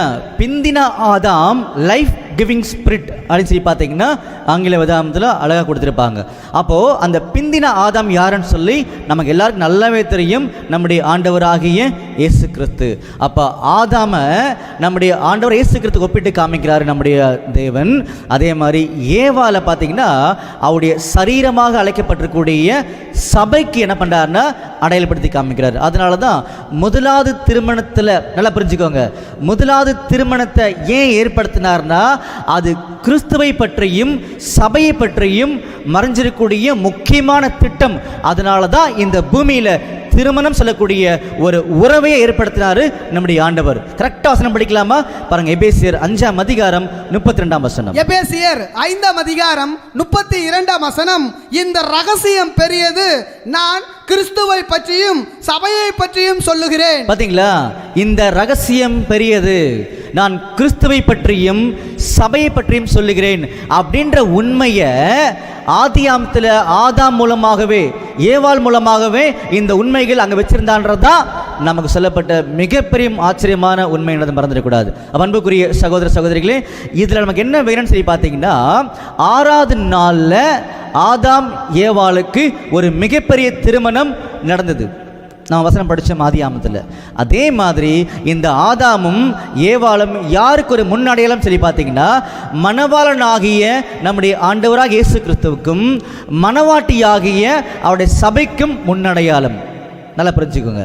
அப்போ எப்படி ஆதாமையும் ஏவாளையும் உருவாக்கிட்டு பூமியை ஆண்டுகொள் ஆசீர்வதிங்க அப்படின்னு சொல்லி ஆதியாகமம் 1ஆம் அதிகாரம் 28ஆம் வசனத்தில் சொன்னாரோ, அதே மாதிரி தான் நம்முடைய ஆண்டவராக இயேசு கிறிஸ்துவும் அவரோடு கூட ஒரே சரீரமாக ஒரே மாம்சமாக இணையக்கூடிய அவருடைய சரீரமாக சபையை வச்சு தான் இந்த ஒட்டுமொத்த உலகத்தையும் ஆசீர்வதிக்க போறாரு. அப்படி ஆசீர்வதிக்கணும் அப்படின்னா நம்முடைய ஆண்டவராக இயேசு கிறிஸ்துவும் அவருடைய சரீரமாக அழைக்கப்பட்ட சபையும் இந்த திருமணம் அப்படின்னு சொல்லக்கூடிய ஒரு உறவுல, ஒரு பந்தத்தில் இணைய வேண்டும். அதுக்கு முன்னாடியமாக சொல்லப்பட்டதுதான் கானாவூர் கல்யாணம். அன்புக்குரிய சகோதரர்களே, இந்த மாபெரும் திருமணம் இந்த பூமியில இன்னும் கொஞ்ச நாள்ல நடக்க போகுதுன்ற ஒரு உண்மையை குறித்து ஒரு வசனம் படிக்கலாம் பாருங்க. வெளிப்படுத்தின விசேஷம் 19ஆம் அதிகாரம் 7ஆம் வசனம். வெளிப்படுத்தின விசேஷம் 19ஆம் அதிகாரம் 7ஆம் வசனம். நாம் சந்தோஷப்பட்டு களி கூர்ந்து அவருக்கு துதி செலுத்த கடவோம். ஆட்டுக்குட்டியானவருடைய கல்யாணம் வந்தது, அவருடைய மனைவி தன்னை ஆயத்தம் பண்ணினாள் என்று சொல்ல கேட்டேன். பாத்தீங்களா, ஆட்டுக்குட்டியானவருடைய கல்யாணம் வந்தது, அவருடைய மனைவி. யார் அந்த மனைவி? நாம் தான் இன்னைக்கு இந்த பூமியில அவருடைய மனைவியாக அழைக்கப்பட்டிருக்கோன்றத மறந்துடக்கூடாது. சரிங்களா? ஒரு வசனம் படிச்சு கன்ஃபார்ம் பண்ணலாமா பாருங்க. 2 கொரிந்தியர் 11ஆம் அதிகாரம் 2ஆம் வசனம். 2 கொரிந்தியர் 11ஆம் அதிகாரம் 2ஆம் வசனம். நான் உங்களை கற்புள்ள கன்னிகையாக கிறிஸ்து என்னும் ஒரே புருஷனுக்கு ஒப்பு கொடுக்க நியமித்தபடியால். பாத்தீங்களா, நான் உங்களை கற்புள்ள கன்னிகையாக இன்னைக்கு சரிங்களா நம்மள அவரு என்கேஜ் பண்ணிருக்காராம், கூப்பிட்டுருக்காருன்றத அழைச்சிருக்கான்றத சொல்லி காமிச்சிருக்காரு. இன்னைக்கு நாம உண்மையா வாழ்ந்துட்டோம் அப்படின்னா நாம் நம்முடைய ஆண்டவராக இயேசு கிறிஸ்து கூட இணையக்கூடிய அந்த தருணம் தான் இந்த பூமியில ஒரு மிகப்பெரிய ஒரு ஃபீஸ்டாக, ஒரு சந்தோஷமான ஒரு திருமணமாக, இந்த உலகத்தை ஆசீர்வதிக்கக்கூடிய ஒரு கல்யாணமாக இந்த பூமியில வரப்போகுதுன்றது தான் இந்த கானாவூர் கல்யாணத்தில் சொல்லி காமிச்சிருக்காரு. அதனால தான் நாம் அவருடைய சரீரமாக இந்த பூமியில் அழைக்கப்பட்டிருக்கோன்றதையும் மறந்துடக்கூடாது. படிக்கலாமா? 1 கொரிந்தியர்ல 12ஆம் அதிகாரம் 12ஆம் வசனம் 27ஆம் வசனம். 1 கொரிந்தியர் 12ஆம் அதிகாரம் 12ஆம் வசனம். எப்படி எனில் சரீரம் ஒன்று, அதற்கு அவயங்கள் அநேகம், ஒரே சரீரத்தின் அவயங்கள் எல்லாம் அநேகமாய் இருந்தும் சரீரம் ஒன்றாகவே இருக்கிறது, அந்த பிரகாரமாக கிறிஸ்துவும் இருக்கிறார். பாருங்க, வசனங்களை விளக்கி சொல்லி புரிய வைக்கிறதுக்கான டைம் நம்மகிட்ட கிடையாது. சரிங்களா? அதனால ஜஸ்ட் நீங்கள் கொஞ்சம் ஃபாஸ்ட்டாக புரிஞ்சுக்குவாங்க. இந்த வசனம் என்ன சொல்லுதுன்னு சொல்லி கவனிச்சிங்கன்னா, ஒரு சரீரம் இருக்குது, நிறைய அவயங்கள் இருக்குது. அப்படி நிறைய அவயங்கள் இருந்தால் கூட அது ஒரே சரீரம் தானே, அந்தபடி தான் கிறிஸ்துவும் இருக்கிறார் அப்படின்னு சொல்லிட்டு நமக்கு புரிய வைக்கிறதுக்காகவே 27ஆம் வசனத்தை கரெக்டாக சொல்றாரு. படிங்க. 1 கொரிந்தியர் 12ஆம் அதிகாரம் 27ஆம் வசனம். நீங்களே கிறிஸ்துவின் சரீரமாயும் தனித்தனியே அவயங்களுமாயும் இருக்கிறீர்கள். பாத்தீங்களா? அப்ப நாம தான் கிறிஸ்துவுடைய சரீரமாகவும் தனித்தனிய அவயங்களுமாகவும் இருக்கிறோன்றதை மறந்துடக்கூடாது. அன்புக்குரிய சகோதரர்களே, இந்த திருமணம் என்பது, அதாவது நம்முடைய ஆண்டவராக இயேசு கிறிஸ்து கூட அவருடைய சரீரமாக அழைக்கப்பட்டவங்க இணையக்கூடிய அந்த காலப்பகுதி, அந்த சந்தோஷம்தான் திருமணம் சொல்லி சொல்லப்பட்டிருக்கே தவிர சொல்லர்த்தமெல்லாம் கிடையாது. சரிங்களா? அப்போ அந்த காலப்பகுதி, அந்த சந்தோஷம் இந்த பூமியில வரும் பொழுது ஒட்டுமொத்த உலக ஜனங்களும் பிரம்மாண்டமான வகையில் ஆசீர்வதிக்கப்படுவாங்கன்றதா உண்மை. சரிங்களா? அது எப்படின்றதா இந்த கானாவூர் கல்யாணம் நமக்கு தெளிவாக காண்பிக்கின்றது அப்படின்றத நம்ம கவனிக்க போகிறோம். சரிங்களா? இப்போ இதுக்கு இவ்வளோ பேக்ரவுண்டு நமக்கு தேவைப்பட்டிருக்குது. புரிஞ்சுங்களா? அன்புக்குரிய சகோதர சகோதரிகளே, முந்தின ஆதாம் முந்தின ஏவாள், இந்த படம் பாருங்க தெரியும். முந்தின ஆதாம் முந்தின ஏவாள். இங்கே நம்முடைய இயேசுக்கிறதுக்கு அடையாளமாக முந்தின ஆதாம் இருக்காரு. நம்முடைய இயேசு கிறிஸ்துவுடைய சரீரமாக மாற போறவங்களுக்கு தான் இந்த பிந்தின ஏவாளாகிய சபை இருக்கிறாங்க. அப்போ இவங்க 2 பேரும் எப்படி இணைந்து பூமியை ஆசீர்வதிப்பாங்கன்னு சொல்லி ஆண்டவர் சொன்னாரோ, அதே மாதிரி தான் ஆண்டவராக இயேசு கிறிஸ்து கூட சபை இனிமேல் தான் இணைந்து இந்த பூமியை ஆசீர்வதிப்பாங்க. அதுக்கு தான் இந்த திருமணத்துடைய காரியங்களை குறித்து இந்த கானாவூரில் நமக்கு சொல்லி கொடுத்தாரு. சரிங்களா? இப்போ இந்த அற்புதத்துக்குள்ள உள்ள போயிடலாமா? படிக்கலாம் பாருங்க. யோவான் 2ஆம் அதிகாரம் 1ஆம் வசனம். யோவான் 2ஆம் அதிகாரம் 1ஆம் வசனம். 3ஆம் நாளிலே கலிலேயாவில் உள்ள கானா ஊரிலே ஒரு கல்யாணம் நடந்தது. பாருங்க, 3ஆம் நாளிலேன்னு சொல்றாரு இல்லையா? அது என்ன 3ஆம் நாளிலே அப்படின்னு சொல்லி பார்த்தீங்கன்னா, இதுக்கு முன்னாடி சில நாட்கள் போயிடுச்சு. எவ்வளோ நாட்கள் போயிடுச்சுன்றது பார்த்தீங்கன்னா நமக்கு தெளிவாக புரியும்படியாக நம்மளுக்கு வேதாமத்தில், அதாவது யோவான் 1ஆம் அதிகாரத்தில் கரெக்டாக ரெக்கார்ட் பண்ணி அவர் காமிச்சிருக்கார். சரிங்களா? பாருங்க, உதாரணத்துக்கு யோவான் 1ஆம் அதிகாரம் 29ஆம் வசனம் படிங்க. யோவான் 1ஆம் அதிகாரம் 29ஆம் வசனம். மறுநாளிலே யோவான் இயேசுவை தன்னிடத்தில் வர கண்டு. பார்த்தீங்களா, மறுநாளிலே அப்படின்னு சொல்லி பார்த்தீங்கன்னா இங்கே சொல்லி காமிக்கிறாரு. அப்போ மறுநாள் சொன்னாவே நெக்ஸ்ட் டேன்னு சொல்கிறார். அப்போ அதுக்கு முன்னாடி ஏதோ ஒரு டே முடிஞ்சிருக்கணும் இல்லையா? அப்போது அது எந்த டேன்னு சொல்லி பார்க்கும் பொழுது நல்லா புரிஞ்சுக்கோங்க. யோவான் 1ஆம் அதிகாரத்திலேருந்து 28ஆம் அதிகாரம் வரைக்கும் பார்த்தீங்கன்னா நடந்த ஒரு சம்பவத்தில் சில காரியங்கள்லாம் ஏற்கனவே நடந்து முடிஞ்சிருச்சு. எந்த காரியங்கள் சொல்லி சந்தேகம் வரக்கூடாது. எந்த காரியம் சொல்லி பார்த்தீங்கன்னா நம்முடைய ஆண்டவராக இயேசு கிறிஸ்துவுடைய ஞானஸ்தானம், அதுக்கப்புறமா 40 நாள் அவருடைய ஃபாஸ்டிங் உபவாசம், இந்த காரியங்கள் நடந்து முடிஞ்சிச்சு. அந்த காரியங்கள் நடந்து முடிஞ்சதான் ஒரு முதலாம் நாள்ன்றதை அடையாளப்படுத்தி காமிக்கிறாங்க. அப்போ இந்த காரியங்கள் முடிஞ்ச உடனே நெக்ஸ்ட் டேன்னு கொண்டு வராரு இல்லையா? அப்போ நெக்ஸ்ட் டேன்னு வரும்பொழுது செகண்ட் டேவை அடையாளப்படுத்தி காமிக்குது. இந்த பிக்சர் பாருங்கள், உங்களுக்கு தெரிய ஆரம்பிக்கும். புரிஞ்சுங்களா அன்புக்குரிய சகோதரர்களே? மறுபடியும் சொல்கிறேன், நெக்ஸ்ட் டேன்னு சொல்லும் பொழுது அதுக்கு முன்னாடி ஏதோ ஒரு நாள் முடிஞ்சிருக்கு இல்லையா? அந்த ஒரு நாள் பார்த்தீங்கன்னா நம்முடைய ஆண்டவர் இயேசு கிறிஸ்து ஞானஸ்தானம் பெற்று அவர் கரையேறி வந்ததுக்கப்புறமா பிசாசினால் சோதிக்கப்பட்டு 40 நாள் உபவாசம் முடிஞ்ச ஒரு டைம் இருக்குது பார்த்தீங்களா? அந்த டைம் தான் அந்த முதலாவது நாள்ன்றது அடையாளப்படுத்துது. 40 நாள் கிடையாது, இதெல்லாம் முடிஞ்சதுக்கப்புறம் வரக்கூடிய நாள் தான் அந்த ஃபஸ்ட் டே வருது. அது முடிஞ்சதுக்கப்புறம் தான் மறுநாளிலேன்னு சொல்லி யோவான் இங்கே ஸ்டார்ட் பண்ணார். மறுபடியும் படிக்கலாமா 29ஆம் வசனத்தை? யோவான் 1ஆம் அதிகாரம் 29ஆம் வசனம். மறுநாளிலே யோவான் இயேசுவை தன்னிடத்தில் வர கண்டு. பார்த்தீங்களா, மறுநாள் சொல்லும் பொழுது செகண்ட் டே. அப்போ ஃபர்ஸ்ட் டேயில் ஏதோ ஒரு சம்பவம் முடிஞ்சிருக்குது, அதனால தான் மறுநாள் சொன்னார். சரிங்களா? அப்போ ஃபர்ஸ்ட் டே முடிஞ்சிருச்சு, செகண்ட் டே இங்கே முடிஞ்சிருச்சு, தேர்ட் டே உள்ள போலாமா? பாருங்க 35ஆம் வசனம் படிங்க. யோவான் 1ஆம் அதிகாரம் 35ஆம் வசனம். மறுநாளிலே யோவானும் அவனுடைய சீஷரில் 2 பேரும் நிற்கும் போது. பார்த்தீங்களா, மறுநாளிலேன்னு சொல்றார். அப்போது இப்போ எத்தனை டேக்குள்ள உள்ளே வந்துட்டோன்னு சொல்லி பார்த்தீங்கன்னா ஃபஸ்ட்டு ஒரு டே முடிஞ்சுதான் மறுநாள் சொன்னார், செகண்ட் டே. இப்போது மறுநாள் அப்படின்னு சொல்கிறார், தேர்ட் டே வந்துட்டோமா? பாருங்க அடுத்தது 43ஆம் வசனம் படிங்க. யோவான் 1ஆம் அதிகாரம் 43ஆம் வசனம். மறுநாளிலே இயேசு கலிலேயாவுக்கு போக மனதாய் இருந்து பிலிப்புவை கண்டு, நீ எனக்கு பின் சென்று வா என்றார். பார்த்தீங்களா, மறுநாளிலே அப்படின்னு சொல்கிறார். இது எத்தனாவது நாள் கரெக்டாக சொல்லுங்க பார்க்கலாம்? 4th டே அப்படின்றத நமக்கு புரிய வைக்கிறாரு. சரிங்களா? அப்போது யோவானில் 1ஆம் அதிகாரத்தில் 1லேருந்து 28 வரைக்கும் பார்த்தீங்கன்னா ஏதோ சில சம்பவங்கள் நடந்து முடிஞ்சிருக்குது. அது முதலாம் நாள். சரிங்களா? அது முடிஞ்ச ஒன்று தான் மறுநாள் சொல்லி ஸ்டார்ட் பண்ணுறாரு. அது செகண்ட் டே. 35ஆம் வசனத்தில் 3ஆம் நாள்ன்றதை சொல்லி காமிச்சார். 43ஆம் வசனத்தில் 4வது நாளை குறித்து என்ன பண்ணாருன்னா பேசி காமிச்சார். சரிங்களா? அப்போ 43ஆம் வசனத்தில் சில சம்பவங்கள் என்ன பண்ணாருன்னா அவர் பேசுகிறார். படிங்க மறுபடியும். யோவான் 1ஆம் அதிகாரம் 43ஆம் வசனம் முதல். மறுநாளிலே இயேசு கலிலேயாவுக்கு போக மனதாய் இருந்து பிலிப்புவை கண்டு, நீ எனக்கு பின் சென்று வா என்றார். பார்த்தீங்களா? ஸோ மறுநாளில், அதாவது 4th டேயில் பிலிப்பை பார்த்து எனக்கு பின் சென்று வான்னு சொல்கிறார். சரிங்களா? அவர் நல்லா இந்த பிக்சர் பாருங்கள். முதலாம் நாள், 2ஆம் நாள், 3ஆம் நாள், 4ஆம் நாள் வந்துட்டோமா?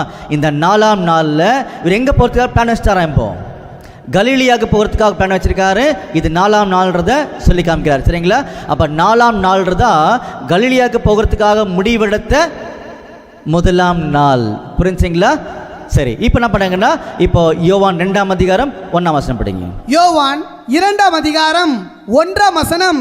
3ஆம் நாளிலே கலிலேயாவில் உள்ள கானா ஊரிலே ஒரு கல்யாணம் நடந்தது. பாருங்க, 4ஆம் நாளில் கலீலியாவுக்கு போகலான்னு சொல்லி முடிவு எடுத்தார் இல்லையா? அது முதலாம் நாள். சரிங்களா?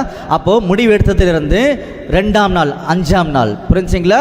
அடுத்தது 3ஆம் நாள், இது 6வது நாள். பிக்சர் பார்த்தீங்கன்னா கிளியராக அவங்களுக்கு புரிஞ்சிடும். சரிங்களா?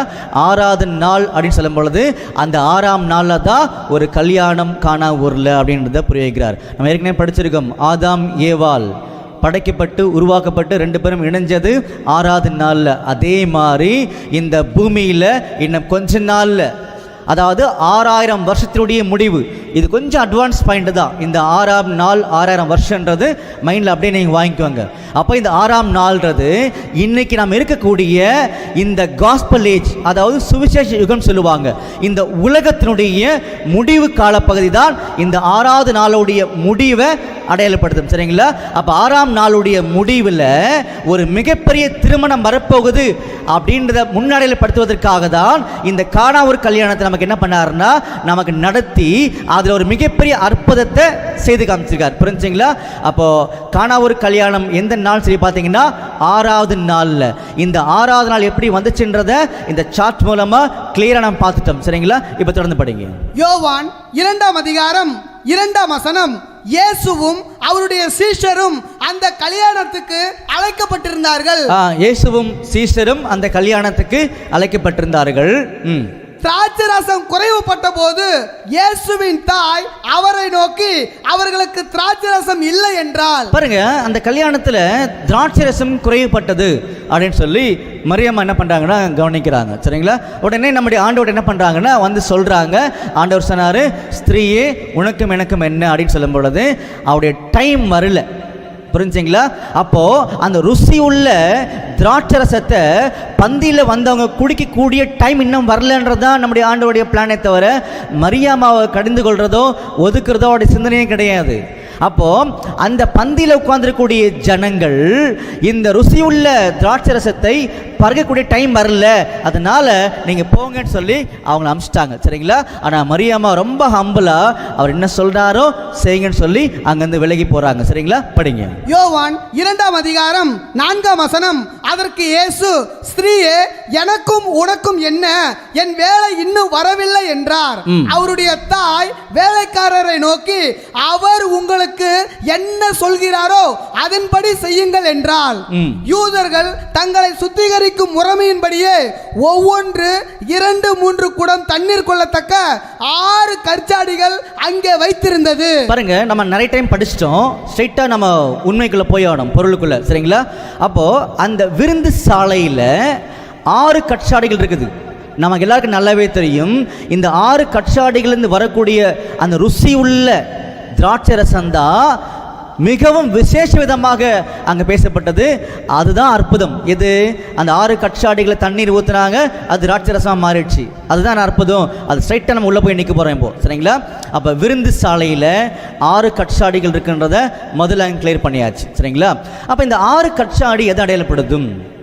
இந்த விருந்துன்னு சொல்லும் பொழுது இந்த 6ஆம் நாளுடைய டைமில், அதாவது இந்த உலகத்தினுடைய முடிவு காலப்பகுதியில் இந்த ஒட்டுமொத்த உலக ஜனங்களும் ஆசீர்வதிக்கப்படக்கூடிய அந்த ஆசீர்வாதத்தினுடைய ஒரு நிழல் தான் இங்கே காமிக்கப்பட்டிருக்குது. அப்போ எப்படி ஆஸ்வதிக்கப்பட போகிறாங்கன்றதான் நம்ம கண்டுபிடிச்சிருக்கிறோம். சரிங்களா?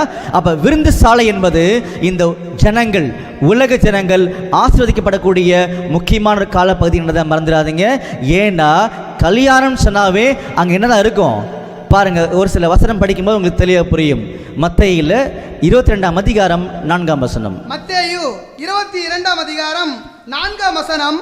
அப்பொழுது அவன் வேறு ஊழியக்காரரை அழைத்து, நீங்கள் போய் இதோ என் விருந்தை ஆயத்தம் பண்ணினேன், என் எருதுகளும் கொடுத்த சந்துக்களும் அடிக்கப்பட்டது, எல்லாம் ஆயத்தமாய் இருக்கிறது, கல்யாணத்துக்கு வாருங்கள் என்று அழைக்கப்பட்டவர்களுக்கு சொல்லுங்கள் என்று அனுப்பினார். பார்த்தீங்களா? கல்யாணம் சொன்னாவே ஒரு பெரிய சந்தோஷம் இருக்கும், சமாதானம் இருக்கும். ஒருத்தருக்கு ஒருத்தர் பார்த்தீங்கன்னா ஒரு நல்ல அன்பை பரிமாறிக்கொள்ளக்கூடிய ஒரு ஸ்தலம் தான் அந்த கல்யாணம் இருக்குன்றத இப்போ படித்த வசனத்தில் புரிஞ்சுக்கிறோம். அந்த மாதிரி கல்யாணம்ன்றது ஒரு மிகப்பெரிய ஃபீஸ்ட், ஒரு சந்தோஷமான விருந்து.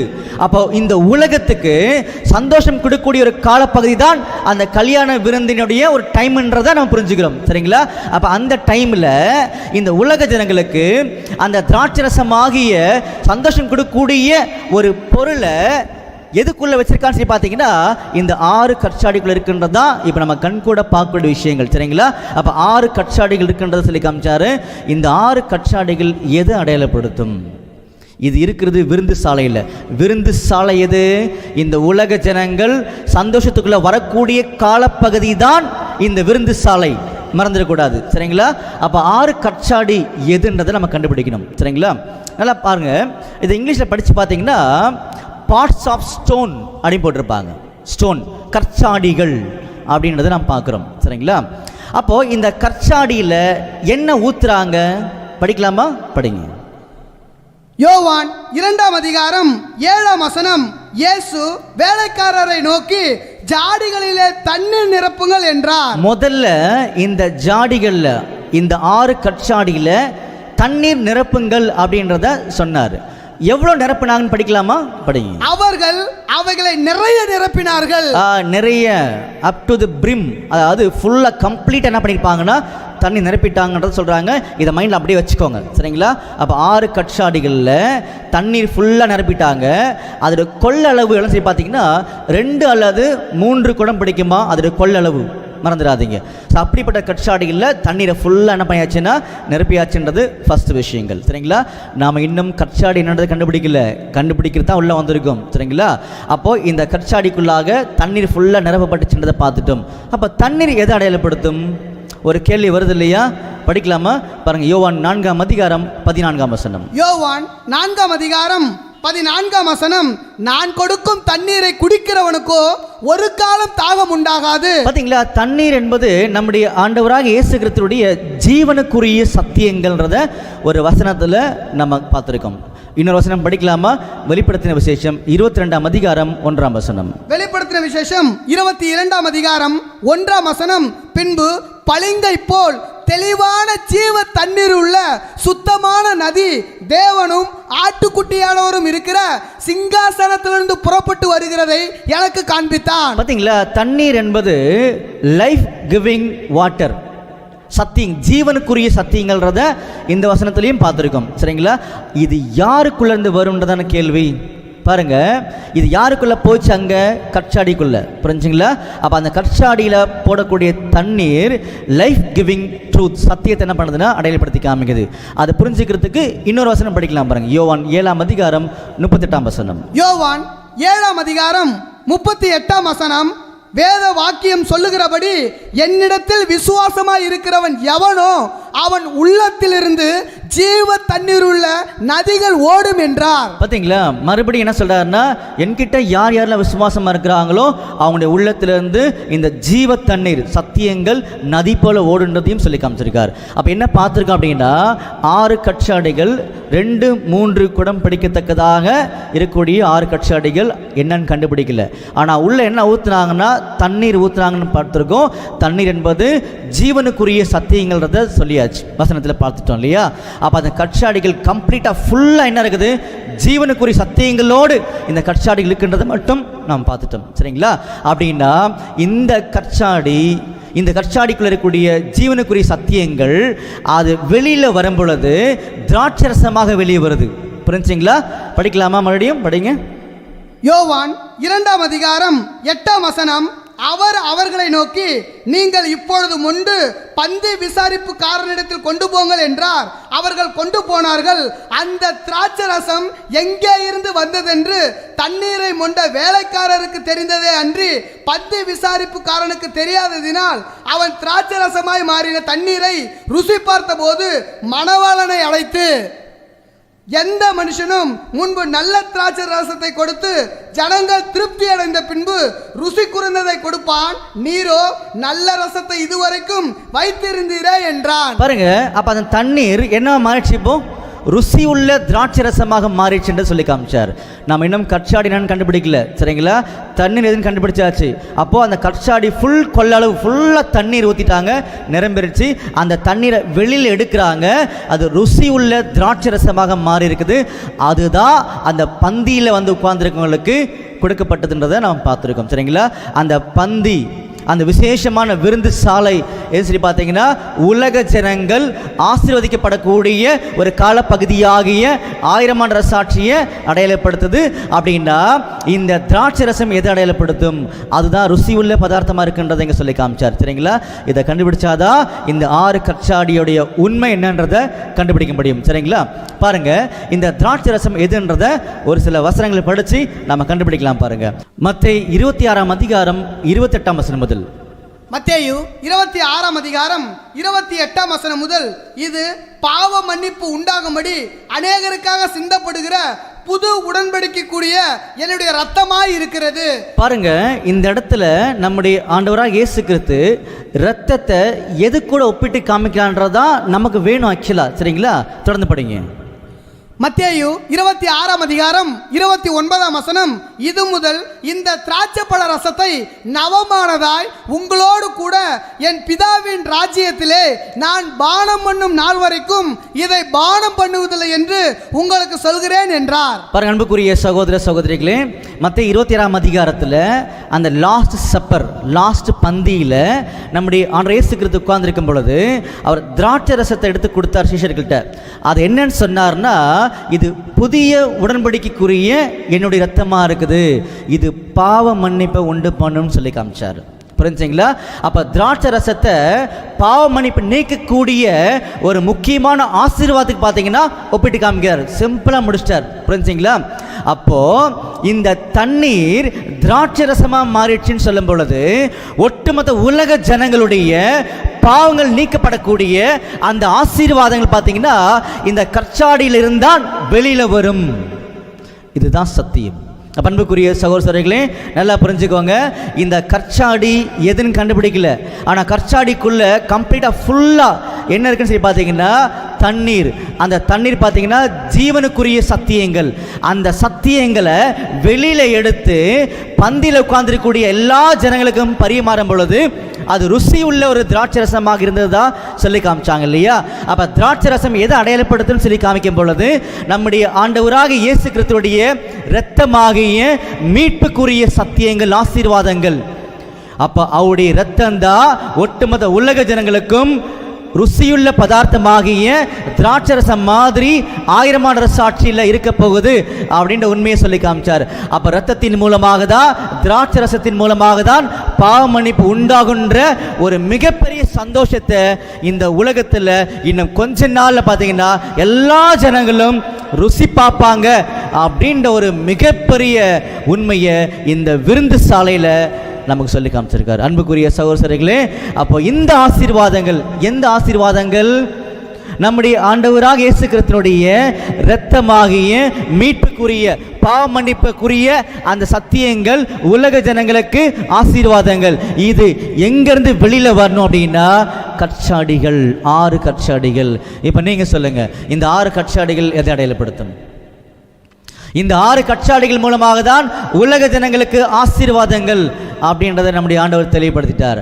அப்போ 6 கற்சாடிகள் எது அடையாளப்படுத்துன்றதை நம்ம ஏற்கனவே சில வசனங்களை படித்தோம், ஆனால் அதை பொருத்தி பார்க்க முடியல சில நேரத்தில் சில பேருக்கு இல்லையா? அப்போ உலக ஜனங்கள் யார் மூலமாக ஆசீர்வதிக்கப்பட போகிறாங்கன்னு சொல்லி பார்த்தீங்கன்னா சில வசனங்கள் நம்ம ஏற்கனவே படிச்சிருந்தோம் இல்லையா? சிந்தனையில் கொண்டு வரலாமா? 2 தீமோத்தேயுல 2ஆம் அதிகாரம் 12ஆம் வசனம் படிச்சிருந்தோம். அதே மாதிரி 1 கொரிந்தியரில் 6ஆம் அதிகாரத்தில் 2ஆம் வசனம் படிச்சிருந்தோம். அதே மாதிரி வெளிப்படுத்தின விசேஷத்தில் 20ஆம் அதிகாரம் 6ஆம் வசனம் படிச்சிருந்தோம். இது எல்லா வசனமும் உலக ஜனங்களை ஆண்டவராக இயேசு கிறிஸ்துவுடைய சரீரமாக அழைக்கப்பட்ட சபை ஆசீர்வதிப்பாங்கன்றதை சொல்லி காமிச்சாங்க. அப்போ 6 கற்சாடிகள், அந்த கல், ஸ்டோன்ஸ், கற்சாடிகள் யாரை அடையாளப்படுத்துவாங்க அப்படின்றத டைரெக்டாக நீங்களே புரிஞ்சுக்கணும். ஒருவேளை புரிய முடியலன்னா இன்னொரு வசனத்தை எடுத்து நம்முடைய ஆண்டவர் கண்ணுக்கு மாட்டி வைக்கிறார். படிக்கலாமா? பாருங்க, மத்தேயு 3ஆம் அதிகாரம் 9ஆம் வசனம். மத்தேயு 3ஆம் அதிகாரம் 9ஆம் வசனம், ஆபிரகாம் எங்களுக்கு தகப்பன் என்று உங்களுக்குள்ளே சொல்லிக்கொள்ள நினையாதிருங்கள், தேவன் இந்த கல்லுகளினாலே ஆபிரகாமுக்கு பிள்ளைகளை உண்டு பண்ண வல்லவராய் இருக்கிறார் என்று உங்களுக்கு சொல்கிறேன். பாத்தீங்களா? இந்த கல்லுகள் யாருன்னு சொல்றான்னு சொல்லி பாத்தீங்கன்னா ஆண்டவருடைய பிள்ளைகள், ஆபிரகாமுடைய சந்ததி. அன்னைக்கு இருந்த பரிசேயர் சதுசேயர் வேதபாரகர் அவங்கள பார்த்து யோவான் ஸ்நானகன் பேசும் பொழுது, நீங்க பேசாம இருந்தீங்க அப்படின்னா இந்த கல்லுகளினாலே தேவன் அவருக்கு பிள்ளைகளை உண்டு பண்ணுவான்னு சொல்லி காமிச்சார். புரிஞ்சுங்களா? நல்லா பொருத்தி இசைவா படிச்சு பாருங்க. நாம யாருன்னா ஆபிரகாமுடைய சந்ததின்றதை தெளிவுபடுத்தி காமிப்பார். மறுபடியும் மத்தேயு வசனத்தை படிச்சுட்டு வாங்க, உங்களுக்கு புரியும் பாருங்க. மத்தேயு 3ஆம் அதிகாரம் 9ஆம் வசனம். மத்தேயு 3ஆம் அதிகாரம் 9ஆம் வசனம், ஆபிரகாம் எங்களுக்கு தகப்பன் என்று உங்களுக்குள்ளே சொல்லிக்கொள்ள நினையாதிருங்கள், தேவன் இந்த கல்லுகளினாலே ஆபிரகாமுக்கு பிள்ளைகளை உண்டு பண்ண வல்லவராய் இருக்கிறார் என்று. இந்த கல் அப்படின்னு சொல்லும் பொழுது நம்முடைய ஆண்டவராக இயேசு கிறிஸ்துவை அவருடைய உபதேசங்களை உண்மையா பின்பற்றக்கூடிய அந்த பிள்ளைகள் இன்னும் கொஞ்ச நாள்ல பேசுவாங்க அப்படின்றத முதலாம் வருகையிலேயே நம்முடைய ஆண்டவர் இயேசு கிறிஸ்துவுடைய சகோதரன் யோவான் ஸ்நானகன் கிளியரா சொல்லி காமிச்சார். புரிஞ்சுங்களா? அப்ப அந்த கல்லுகள் யாருன்னா நம்முடைய ஆண்டவராக இயேசு கிறிஸ்து கிறிஸ்துவ உண்மையாக பின்பற்றக்கூடிய ஆண்டவருடைய பிள்ளைகள் ஜீவனுள்ள கற்கள் அப்படின்னு சொல்லி காமிச்சார். படிக்கலாமா? 1 பேதுரு 2ஆம் அதிகாரம் 5ஆம் வசனம். 1 பேதுரு 2ஆம் அதிகாரம் 5ஆம் வசனம்.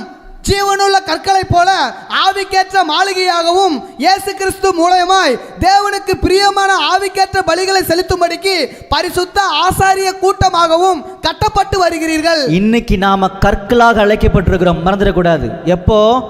இன்னைக்குன்னு சொல்லும் போது நல்லா புரிஞ்சுக்கோங்க. இன்னைக்குன்னு சொல்லும் பொழுது இந்த உலகத்தினுடைய காலப்பகுதியில் நாம் எப்படி இருக்குன்னு சொல்லி பார்த்தீங்கன்னா இம்பர்ஃபெக்ஷன். அதனால தான் 6 கற்சாடி அடையாளப்படுத்தி காமிச்சார். வேற யாருக்கும் இந்த அடையாளம் கரெக்டாக போயிடவே கூடாது. இந்த ஆசீர்வாதம் நம்முடைய ஆண்டவராக இயேசு கிறிஸ்துவை உண்மையாக பின்பற்றக்கூடிய பிள்ளைகள் மூலமாக மட்டும்தான் உலகத்துக்குள்ள போகுன்றத சொல்றதுக்காகவே இந்த 6 நம்பரை பயன்படுத்தி காமிச்சார். 2-3 அர்த்தங்கள் இருக்குது, அவசரப்பட வேண்டாம், சரிங்களா? இந்த கற்கள் யார் அடையாளப்படுத்துதுன்னா நம்முடைய ஆண்டவராக இயேசு கிறிஸ்துவை உண்மையாக பின்பற்றக்கூடிய இன்னைக்கு இந்த காலப்பகுதியில் பின்பற்றக்கூடிய ஆண்டோட இயேசு கிறிஸ்துவ பிள்ளைகள் அடையாளப்படுத்தி காமிக்கிறாங்க. அந்த பிள்ளைகள் நம்முடைய ஆண்டவரை ஏற்றுக்கொள்ளும் பொழுது அவர்களும் ஆபிரகாமுடைய சந்ததி எனப்படுவார்கள்ன்றதையும் சொல்லி காமிச்சிருக்கார். பாருங்க, கலாத்தியர் 3ஆம் அதிகாரம் 29ஆம் வசனம். கலாத்தியர் 3ஆம் அதிகாரம் 29ஆம் வசனம். நீங்கள் கிறிஸ்துவின் உடையவர்களானால் ஆபிரகாமின் சந்ததியராயும் வாக்குத்தத்தத்தின்படியே சுதந்திரராயும் இருக்கிறீர்கள். ஏன் தெரியுமா இந்த வசனங்கள்லாம் படிக்கிறோம்? அடையாளங்கள் பர்ஃபெக்டாக இருக்குது. பைபிளில் நிறைய இன்ஃபர்மேஷன் இருக்குது, நிறைய உறுதிப்படுத்தக்கூடிய வசனங்கள் இருக்குது. ஆனால் எந்த அளவுக்கு இதெல்லாம் நமக்கு அநேகருக்கு புரியுன்றது தெரியல. அதனால் முக்கியமான சில வசனங்களை மட்டும் நாம் புரிந்து கொள்ளும்படியாக உங்களோட கூட நாங்கள் பகிர்ந்துருக்கோன்றதையும் நீங்கள் மறந்துடக்கூடாது, சரிங்களா? கொஞ்சம் நான் ரிவைஸ் பண்ணுறேன். மறுபடியும் 6 கற்சாடிகள் சொல்லும் பொழுது அந்த 6 கற்சாடிகளில் கம்ப்ளீட்டாக தண்ணீர் நிரப்பப்பட்டிருக்குது. அப்போது அந்த 6 கற்சாடிகளில் இருக்கக்கூடிய தண்ணீர்களை வெளியில் எடுக்கும் பொழுது அது ருசி உள்ள திராட்சை ரசமாக மாறிக்குன்னு சொல்லி காமிச்சார். அப்போ தண்ணீர் எதை அடையாளப்படுத்தி சொல்லி கவனிக்கும் பொழுது ஜீவனுக்குரிய சத்தியங்கள் நிரப்பப்பட்ட பாத்திரம் தான் 6 கற்சாடிகள். நம்பர் 1. 2வது, அந்த கற்சாடிகள் இருக்கக்கூடிய தண்ணீர்கள் வெளியெடுக்கும் பொழுது ஆசீர்வாதங்கள் திராட்சை ரசமாக மாறுன்னு சொல்லி காமிச்சார். திராட்சை ரசம் என்பது மீட்புக்குரிய சத்தியங்கள். புரிஞ்சுங்களா? நம்முடைய ஆண்டவராக இயேசு கிறிஸ்துவுடைய விலையேறப்பட்ட இரத்தத்தை அடையாளப்படுத்தக்கூடிய அந்த உண்மையை நம்ம சில வசனங்களுக்கு முன்பாக படிச்சிருந்தோம், மறந்துடக்கூடாது, சரிங்களா? அப்போ திராட்சை ரசம் என்பது பாவ மன்னிப்பு உண்டாக்கக்கூடிய ஜீவனுக்குரிய நம்முடைய ஆண்டவர் இயேசு கிறிஸ்துவுடைய மேன்மையான மீட்புக்குரிய காரியங்கள், மறந்துடாதீங்க. இதுதான் உலகத்துக்கு ஆசீர்வாதம் சொல்லி காமிச்சாரு. இது எல்லாம் கற்சாடிகள் மூலமாக தான் வெளியில் வரும்னு சொல்லி காமிச்சாரு. அப்போ கற்சாடிகள் சொல்லும்போது கல் என்று சொல்லி பார்த்தீங்கன்னா ஆபிரகாமுடைய சந்ததி தான் இந்த கல், நாம் தான் ஆபிரகாமுடைய சந்ததின்றதையும் சொல்லி காமிச்சாரு. அதனால தான் நாம் கலாத்தியர் 3ஆம் அதிகாரம் 29ஆம் வசனம் படித்தோம். அப்படி படிக்கும் பொழுது இந்த கற்கள் கூப்பிடுன்றதையும் சொல்லி காமிச்சார், சரிங்களா? படிக்கலாமா? லூக்கா 19ஆம் அதிகாரம் 39-40. லூக்கா 19ஆம் அதிகாரம் 39ஆம் வசனம் முதல். அப்பொழுது கூட்டத்தில் இருந்த பரிசேயரில் சிலர் அவரை நோக்கி, போதகரே, உம்முடைய சீஷரை அதட்டும் என்றார்கள். பாருங்க, அன்னைக்கு இருந்த பரிசேயர் வந்து சொல்றாங்க, ஆண்டவரே, போதகரே, உம்முடைய சீஷர்களை அதட்டுங்க, பேசாம இருக்க சொல்லுங்கன்னு சொல்றாங்க. ஆண்டவர் அருமையா சொல்றாரு பாருங்க, படிங்க. 40ஆம் வசனம். அவர்களுக்கு அவர் பிரதியுத்தரமாக, இவர்கள் பேசாமல் இருந்தால் கல்லுகளே கூப்பிடும் என்று உங்களுக்கு சொல்கிறேன் என்றார். பாத்தீங்களா? இவர்கள் பேசாதிருந்தால் கல்லுகளே கூப்பிடுன்றதை சொல்லி காமிக்கிறார். புரிஞ்சுங்களா? அப்ப கற்கள் என்பது பாத்தீங்கன்னா நம்முடைய இயேசு கிறிஸ்துவை உண்மையா பின்பற்றக்கூடிய அவருடைய பிள்ளைகளை வந்து அடையாளப்படுத்துன்றதையும் சொல்லி காமிக்கிறார். புரிஞ்சுங்களா? அப்ப நம்ம காணவர் கல்யாணத்துக்கு வந்துடலாமா? பாருங்க, 6 கற்சாடிகள். ஏன் 6ன்னு அடையாளப்படுத்தி காமிச்சார்னா, இன்னைக்கு இந்த காலப்பகுதியில் நம்முடைய ஆண்டவர் இயேசு கிறிஸ்துவுடைய சத்தியங்களை பெற்றுக்கொள்ளக்கூடிய அவருடைய பிள்ளைகள் எப்படி இருக்காங்கன்னு சொல்லி பார்த்தீங்கன்னா இம்பர்ஃபெக்ஷன் இருக்கிறாங்க. அவங்க மூலமாக தான் 1000 ஆண்டு சாட்சியில் இந்த ஆசீர்வாதங்கள் உலக ஜனங்களுக்கு போகுன்றது சொல்லி காமிச்சார். அதனால தான் 6 கற்சாடிகள்ன்றது சொல்லி காமிச்சார். இந்த இடங்கள்லாம் கொஞ்சம் ஆழமான சத்தியம்தான், நான் மறுபடியும் சொல்கிறேன். நாம் அந்த விருந்து சாலையில் தான் இந்த 6 கற்சாடிகள் இருக்குது. நாம் பின்னாடி வந்தது இப்போ இருக்கக்கூடிய காலப்பதிக்கு வந்தோம். புரிஞ்சுங்களா? அப்போது விருந்து சாலையில் இருக்கக்கூடிய அந்த 6 கற்சாடிகள் யாரை அடையாளப்படுத்துன்னு சொல்லி கவனிக்கும் பொழுது நம்முடைய ஆண்டவராக இயேசு கிறிஸ்துனுடைய சரீரமாக மாறிய சபையை அடையாளப்படுத்தி காமிக்கும். அதனால தான் அவர்களுக்கான அடையாளத்தை தெளிவாக சொல்லி காமிச்சாரு. அவர்கள் தான் கல், அவர்கள் தான், அவர்களுக்கு தான் நம்பர் 6 நம்பரை சொல்லி காமிச்சார். ஏன்னா இப்போ இந்த காலப்பகுதியில் அவர்கள் அவரை உண்மையாக பின்பற்றி வந்து ஜெயிச்சு நிற்கிறாங்கன்றதா அங்கே சொல்லி காமிச்சார். புரிஞ்சுங்களா? அப்படி ஜெயிச்சு நிற்கும் பொழுது அவங்களுக்குள்ள அந்த ஜீவ தண்ணீர் ஃபுல்லாக இருக்குமா. யார் மாதிரி? இப்போ படிங்க பாருங்க, வசனம் புரியும் பாருங்க. எபேசியர் 4:11. எபேசியர் 4:11. மேலும் நாம் அனைவரும் தேவனுடைய குமாரனை பற்றும் விசுவாசத்திலும் அறிவிலும் ஒருமைப்பட்டவர்களாகி கிறிஸ்துவினுடைய நிறைவான வளர்ச்சியின் அளவுக்கு தக்க பூரண புருஷராகும் வரைக்கும். பார்த்தீங்களா? கிறிஸ்துவனுடைய வளர்ச்சிக்கு தக்கதாக ஒரு பூரண புருஷர். அப்போ இந்த விருந்து சாலைன்றது உலக ஜனங்கள் ஆசீர்வாதத்தை பெறக்கூடிய அந்த காலப்பகுதி. அப்போ 1000 ஆண்டு நெருசாட்சியில் நம்முடைய ஆண்டவராக இயேசு கிறிஸ்துவை இன்னைக்கு யார் யாரெல்லாம் பின்பற்றாங்களோ அவங்க அங்கே இருப்பாங்க. 6 கற்சாடிகள் மாதிரி இருப்பாங்க அந்த விருந்து சாலையில். அவங்க பூரண புருஷர்கள் அப்படின்ற அடையாளத்தை காண்பிக்கும்படியாக தான் அவங்களுக்குள்ள அந்த தண்ணீராக சத்தியங்கள் நிறைவாக இருக்கும்ன்றதை சொல்லி காமிச்சார். புரிஞ்சுங்களா? இன்னொரு வசனம் படிக்கலாமா பாருங்க. கொலோசியர் 2:3. கொலோசியர் 2:3. அவருக்குள் ஞானம், அறிவு என்பவைகளாகிய பொக்கிஷங்கள் எல்லாம் அடங்கி இருக்கிறது. அதே மாதிரி விருந்து சாலையாகிய அந்த ஆசீர்வாதமான காலப்பகுதியாகிய 1000 ஆண்டு சாட்சியில் இன்னைக்கு இந்த இம்பர்ஃபெக்ஷனில், அதாவது நம்பர் 6ல் வாழக்கூடிய வாழ்ந்து ஜெயிச்ச பிள்ளைகள் அங்கே இருப்பாங்க. கற்சாடிகள் அங்கே இருக்கும் இல்லையா? அவங்களுக்குள்ள நம்முடைய ஆண்டவராக இயேசு கிறிஸ்து இருந்த நிறைவான ஞானம் உள்ள இருக்கும் சொல்லி காமிச்சார். அந்த ஞானத்தின் மூலமாக தான் அவங்களுக்குள்ள இருந்து மீட்புக்குரிய சத்தியங்கள் ஆகிய ருசியுள்ள திராட்சரசம் உலக ஜனங்களுக்கு பரிமாறப்படும் அந்த பந்தியில் அப்படின்ற ஒரு உண்மையை பார்த்தீங்கன்னா நம்முடைய ஆண்டவர் இந்த கானா ஊரில் நடந்த கல்யாண விருந்தில் நமக்கு சொல்லி காமிச்சிருக்கார். அன்புக்குரிய சகோதரர்களே, இதுதான் ரொம்ப முக்கியமான ஆச்சரியமான உண்மை. இந்த ஒரு கல்யாண விருந்தில் எதை அதிகமாக நம்முடைய ஆண்டவர் நமக்கு ஃபோக்கஸ் பண்ணி காமிச்சிருக்காருன்னு சொல்லி பார்த்தீங்கன்னா, கானா ஊரில் ஒரு கல்யாணம், அது 3ஆம் நாளில். 3ஆம் நாள் அப்படின்னு சொல்லும் பொழுது 6ஆம் நாள்ன்றதை நம்ம கண்டுபிடிச்சிருந்தோம். அப்போ 6ஆம் நாள் என்பது இன்னைக்கு இருக்கக்கூடிய இந்த உலகத்தினுடைய கடைசி முடிவு காலப்பகுதி. இந்த முடிவு காலப்பகுதியில் கல்யாண விருந்து, உலக ஜனங்கள் ஆசீர்வதிக்கக்கூடிய ஒரு கல்யாண விருந்து வரப்போது. அந்த கல்யாணத்தில் மணவாளன் மணவாட்டியாக யார் இருப்பாங்கன்னு சொல்லி கவனிக்கும் பொழுது நம்முடைய ஆண்டவராக இயேசு கிறிஸ்துவும் சபையும் இருப்பாங்க. எல்லாமே ஒவ்வொரு அடையாளங்கள், சரிங்களா? நம்ம கன்ஃபியூஸ் ஆகிடக்கூடாது. அப்படி இருக்கும் பொழுது இந்த விருந்தில் ஒட்டுமொத்த உலக ஜனங்களும் ஆசீர்வதிக்கப்பட போகிறாங்கன்றது சொல்லி காமிச்சாரு. அந்த ஆசீர்வாதம் யார் மூலமாக உலகத்துக்கு வெளியே வரப்போன்னு சொல்லி பார்த்தீங்கன்னா இந்த 6 கற்சாடிகளாகிய சபை மூலமாக தான்.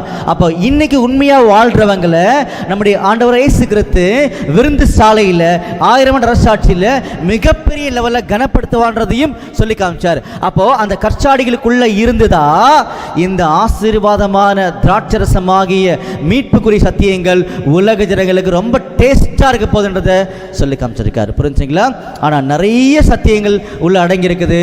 இன்னும் எவ்வளவோ காரியங்கள் இந்த ஒரு கல்யாணத்துக்குள்ளாகவே கவனிக்க வேண்டியிருக்குது. அதை பற்றிலாம் ரொம்ப அழகாக இன்னும் ஆழமாக தெரிஞ்சுக்கணும்னு ஆசைப்படக்கூடிய ஒவ்வொரு சகோதரனும் சகோதரி என்ன பண்ணாங்கன்னா எங்களுடைய காஸ்பல் சொசைட்டி யூடியூப் சேனலை நீங்கள் பாருங்கள். அதில் பார்க்கும்போது அநேக உண்மைகள் நமக்கு தெரிய வரும். சரிங்களா? என்னென்னலாம் உங்களுக்கு தேவைப்படும்னு சொல்லி பார்த்தீங்கன்னா, பந்தி ஸ்டார்ட் ஆயிருச்சு.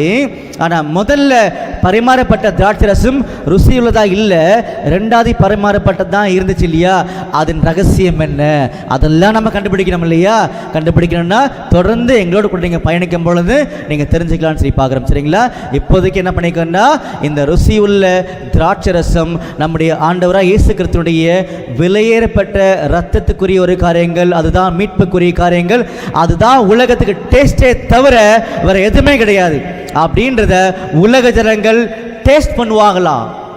புரிஞ்சுங்களா? இன்னைக்கு அதை யாருமே பண்ணல. இன்னைக்கு நாம மட்டும்தான் பண்ணிட்டு இருக்கோம்.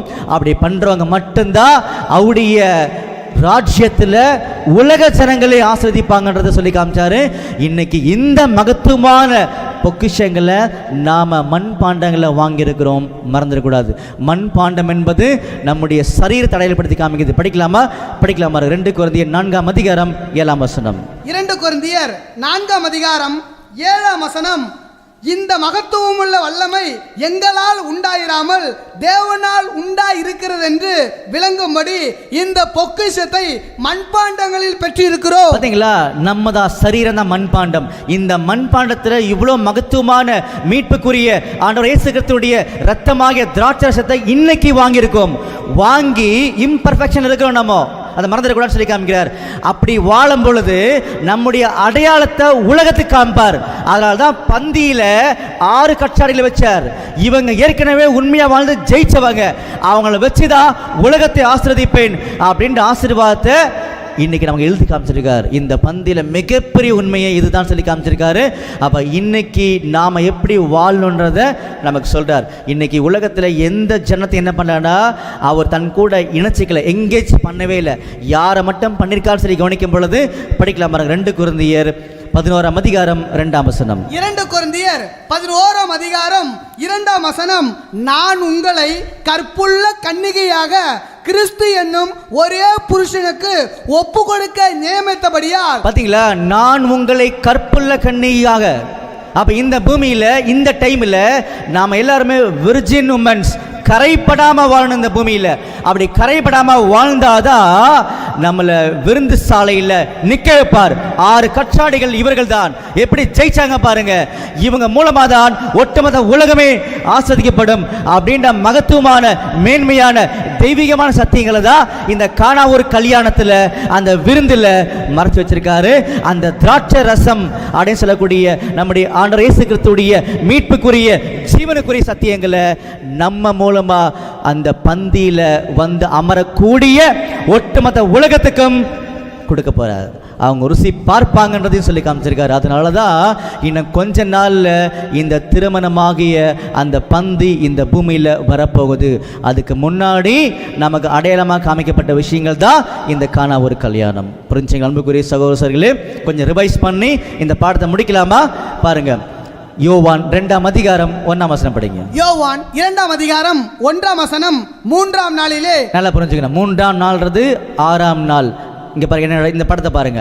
6ஆம் நாள்ன்றது ஆதாம் படைக்கப்பட்ட அதே 6ஆம் நாள். அப்போது இந்த 6ஆம் நாள் எதை அடையாளப்படுத்துன்னு சொல்லி பார்த்தீங்கன்னா, இப்போ இருக்கக்கூடிய உலகத்தினுடைய முடிவு காலப்பகுதியை அடையாளப்படுத்தும். எப்படிலாம் அடையாளப்படுத்தும் தெரிஞ்சுக்க ஆசைப்பட்டீங்க அப்படின்னா தொடர்ந்து எங்களோட கூட ஆண்டவருடைய சத்தியங்களை பகிர்ந்து கொள்ளும்படியாக நீங்கள் ட்ராவல் பண்ணுங்க, கண்டுபிடிக்கலாம். நல்லா புரிஞ்சுக்கோங்க, சரிங்களா? அடுத்தது 3ஆம் நாளிலே கலிலேயாவில் உள்ள கானா ஊரிலே ஒரு கல்யாணம் நடந்தது. இந்த கல்யாணம் என்பது எதை அடையாளப்படுத்துதுன்னு சொல்லி பார்த்தீங்கன்னா, ஒரு மிகப்பெரிய விருந்து அடையாளப்படுத்துது. அந்த விருந்துல எல்லாரும் சந்தோஷமா இருக்கக்கூடிய ஒரு சூழ்நிலை அடையாளப்படுத்துது இல்லையா? அந்த மாதிரி இந்த கல்யாண விருந்து 1000 ஆண்டு ரசாட்சியை அடையாளப்படுத்துது. அடுத்தது இயேசுவின் தாயும் அங்கே இருந்தால். இயேசுவும் தாயும் அங்கே இருந்தால். இது என்ன அடையாளம் இப்ப பார்க்க போறதில்ல, தேவைப்படுறவங்க எங்களை கேட்டு தெரிஞ்சுக்கோங்க, சரிங்களா? அடுத்தது இயேசுவும் அவருடைய சீஷரும் அந்த கல்யாணத்துக்கு அழைக்கப்பட்டிருந்தார்கள். நம்முடைய ஆண்டவரே இயேசு கிறிஸ்துவுடைய முன்னிலையில தான் இந்த விருந்து நடக்கின்றதா அடையாளம், சரிங்களா? அடுத்தது திராட்சை ரசம் குறைவுபட்ட போது இயேசுவின் தாய் அவரை நோக்கி, அவர்களுக்கு திராட்சை ரசம் இல்லை என்றால். பாருங்க, உங்களுக்கு சில பாயிண்ட்ஸை நாங்கள் எடுத்து கொடுக்குறோம். நல்லா கூர்ந்து விசேஷமா உண்மையை தெரிஞ்சுக்கணும்னு ஆசைப்படுறவங்க என்ன கேட்பாங்கன்னா, அப்போ 1000 ஆண்டு ரசாட்சியில் அந்த விருந்து சாலையில் முதல்ல ஏன் திராட்சை ரசம் குறையப்பட்டது கேட்பீங்கள்ல கேள்வி. வேணுன்றவங்க தொடர்ந்து பிரயாணங்க, கண்டுபிடிக்கலாம். 4ஆம் வசனம். அதற்கு இயேசு, ஸ்திரீயே, எனக்கும் உனக்கும் என்ன? என் வேலை இன்னும் வரவில்லை என்றார். அவருடைய தாய் வேலைக்காரரை நோக்கி, அவர் உங்களுக்கு என்ன சொல்கிறாரோ அதன்படி செய்யுங்கள் என்றால். யூதர்கள் தங்களை சுத்திகரிக்கும் முறைமையின்படியே ஒவ்வொன்று 2-3 குடம் தண்ணீர் கொள்ளத்தக்க 6 கற்சாடிகள் அங்கே வைத்திருந்தது. பாருங்க, இந்த 6 கற்சாடிகள் யாருன்றதை நாம் பார்த்துட்டோம். இந்த 6 கற்சாடிகள் இன்னைக்கு நம்முடைய ஆண்டவர் இயேசு கிறிஸ்துவை உண்மையாக பின்பற்றக்கூடிய கல்லுகளாகிய அவருடைய பிள்ளைகள்ன்றதை தெளிவுபடுத்தினார். ஏன் அதோடைய கொள்ளளவு 2-3 சொன்னார்ன்றது ஒரு சந்தேகம் வரும்ல, அது வேணா இப்போ நம்ம பகிர்ந்துக்கலாம், சரிங்களா? ஏன் 2-3 சொன்னார்னு சொல்லி பார்த்தீங்கன்னா, அது ஒரு நம்பர் இல்லையா? நம்பரை எப்பவுமே பார்க்கக்கூடாது. ஆனால் வேதாமத்தில் சில நம்பர் காமிக்கப்பட்டிருக்கு இல்லையா, அதை நம்ம பார்க்கலாம். அதில் என்ன உண்மை இருக்குன்றத வேதாமத்திலிருந்து தான் நம்ம கண்டுபிடிக்கிறோம். சரிங்களா? அப்போ ஏன் 2, 3 சொன்னார் அப்படின்னு சொல்லி பார்த்தீங்கன்னா, 2 என்பது நம்முடைய சத்தியத்தை அடையாளப்படுத்தும். எப்படி அப்படின்னு கேட்டிங்கன்னா, ஓரலாக சொல்கிறேன், கேட்டுக்கோங்க, டைம் இல்லாதனால. சரிங்களா? பழைய ஏற்பாடு 1, புதிய ஏற்பாடு 1. அப்போ 1, 1, 2 ஆயிடுச்சு இல்லையா? அப்போ 2ன்ற நம்பர் வேதாமத்தில் சத்தியத்தை அடையாளப்படுத்தும். சரிங்களா? அப்போ 3 எதை அடையாளப்படுத்துன்னு சொல்லி பார்த்தீங்கன்னா, நம்முடைய ஆண்டவராக இயேசு கிறிஸ்துவ தான் இந்த 3ன்னு சொல்லக்கூடிய நம்பர் அடையாளப்படுத்தும். நிறைய உதாரணங்கள் வேதாமத்துக்குள்ளாக இருக்குது. உதாரணத்துக்கு பார்த்தீங்கன்னா, அவரை காட்டி கொடுத்தது 30 வெள்ளிக்காசு இல்லை. சரிங்களா? அவரை பார்த்தீங்கன்னா 3 நாள் இந்த பூமியின் இருதயத்தில் இருந்தான்றதை நமக்கு தெரியும். எல்லாத்துக்கும் மேலே பார்த்தீங்கன்னா, பழைய ஏற்பாட்டு காலத்தில் ஆட்டுக்குட்டி இருந்துச்சு இல்லையா? அந்த ஆட்டுக்குட்டியில் முக்கியமாக 3 பாகங்கள் இருந்துச்சு. நல்லா புரிஞ்சுக்கோங்க. அந்த ஆட்டுக்குட்டியில் முக்கியமாக 3 பாகங்களை மட்டும்தான் வெளியில் காமிச்சார். ஒன்று பார்த்தீங்கன்னா அவருடைய அந்த ஆட்டுக்குட்டியினுடைய ரத்தம். சரிங்களா? 2வது பார்த்தீங்கன்னா ஆட்டுக்குட்டியுடைய மாம்சம் அப்படின்னார். 3வது பார்த்தீங்கன்னா ஆட்டுக்குட்டியினுடைய எலும்பு. ஆட்டுக்குட்டி யாரு? நம்முடைய ஆண்டவராக இயேசு கிறிஸ்து. புரிஞ்சுங்களா? அப்போ ஆட்டுக்குட்டியுடைய ரத்தம் ஆண்டவராக இயேசு கிறிஸ்து மூலமாக உலகத்துக்கு வரக்கூடிய மீட்பு நம்பர் 1 சொன்னார். புரிஞ்சுங்களா? 2வது பார்த்தீங்கன்னா எலும்பு என்பது வேதாந்தத்துக்குள்ளாக விசுவாசத்தை அடையாளப்படுத்தும். புரிஞ்சுங்களா? 3வது பார்த்தீங்கன்னா மாம்சம் அப்படின்னு சொல்லி காமிச்சார். இந்த மாம்சம் பார்த்தீங்கன்னா அவர் பட்ட பாடுகள் அப்படின்றத நமக்கு நல்லாவே தெரியும். ஏன்னா அந்த மாம்சத்தை தான் நெருப்பில் சுட்டு சாப்பிடுங்கன்னு சொன்னார். அப்போ அவர் பட்டது மாதிரியே பாடுகள் அப்படின்னு சொல்லி காமிச்சார். புரிஞ்சுங்களா? இதில் நிறைய அடையாளங்கள் இருக்குது. இப்போதைக்கு இதை மட்டும் என்ன பண்ணிக்கோங்கன்னா தெரிஞ்சுக்கோங்க. சரிங்களா? பண்புக்குரிய சகோதரர்களே, 3 என்பது எப்பொழுதுமே நம்முடைய ஆண்டவராக இயேசு கிறிஸ்துவை அடையாளப்படுத்தக்கூடிய ஒரு நம்பர். அதில் என்ன உண்மை இருக்குன்றதை பார்க்கும் பொழுது மீட்புக்குரிய ஒரு காரியங்கள். அப்போது சத்தியத்தின் மூலமாக நம்பர் 2, சத்தியத்தின் மூலமாக மீட்பை தெரிந்து கொண்டவர்கள் தான் இந்த 6 கற்சாடிகள்ன்றதா அடையாளம். இந்த மாதிரி ஒவ்வொன்றுக்குமே உண்மை இருக்கின்றதை மறந்துடாதீங்கன்றதா நான் ஜஸ்ட் ஞாபகப்படுத்தினேன். புரிஞ்சுங்களா? அப்போ அந்த 6 கற்சாடிகள் தண்ணீரில் நிரம்பியிருக்குன்னு சொல்லும் பொழுது நம்முடைய ஆண்டவராக இயேசு கிறிஸ்து மாதிரியே ஒரு பூரண வளர்ச்சி அடைந்திருப்பார்கள் சொல்லி காமிச்சாரு. ஏன் 6ன்னு சொல்லி காமிச்சாருன்னா, இந்த காஸ்பல் ஏஜில் தங்களை முழுசாக அர்ப்பணித்தவங்க இவங்க, அந்த அடையாளத்தை அங்கே காமிக்கிறார். சரிங்களா? அப்போ அவங்க மூலமாக தான் இந்த மீட்புக்குரிய சத்தியமாகிய ஆசீர்வாதமாகிய ருசி உள்ள திராட்சை ரசம் பந்தியில் வந்து அமரக்கூடிய எல்லாருக்கும், அதாவது 1000 சாட்சியர் எல்லாருக்குமே இந்த ஆசீர்வாதங்கள் இந்த சபையின் மூலமாக தான் பரிமாறப்படுகின்ற உண்மையும் சொல்லி காமிச்சார். அப்போ அப்பேற்பட்ட அழைப்புக்குள்ளதான் இன்னைக்கு நாம் வந்திருக்கிறோன்றதை மறந்துடக்கூடாது.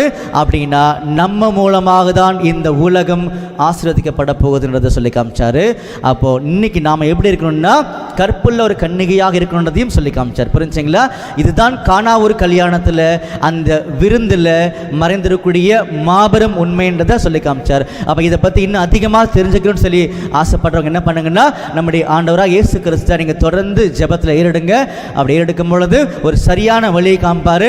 அந்த வழியில் போகும் பொழுது காஸ்பல் சொசைட்டியில் அந்த யூடியூப் சேனலில் நீங்கள் தொடர்பு கொள்ளுங்கள். இன்னும் நிறைய உண்மைகளை தெரிந்து கொள்ளலாம் சொல்லி நம்ம கவனிக்கிறோம்.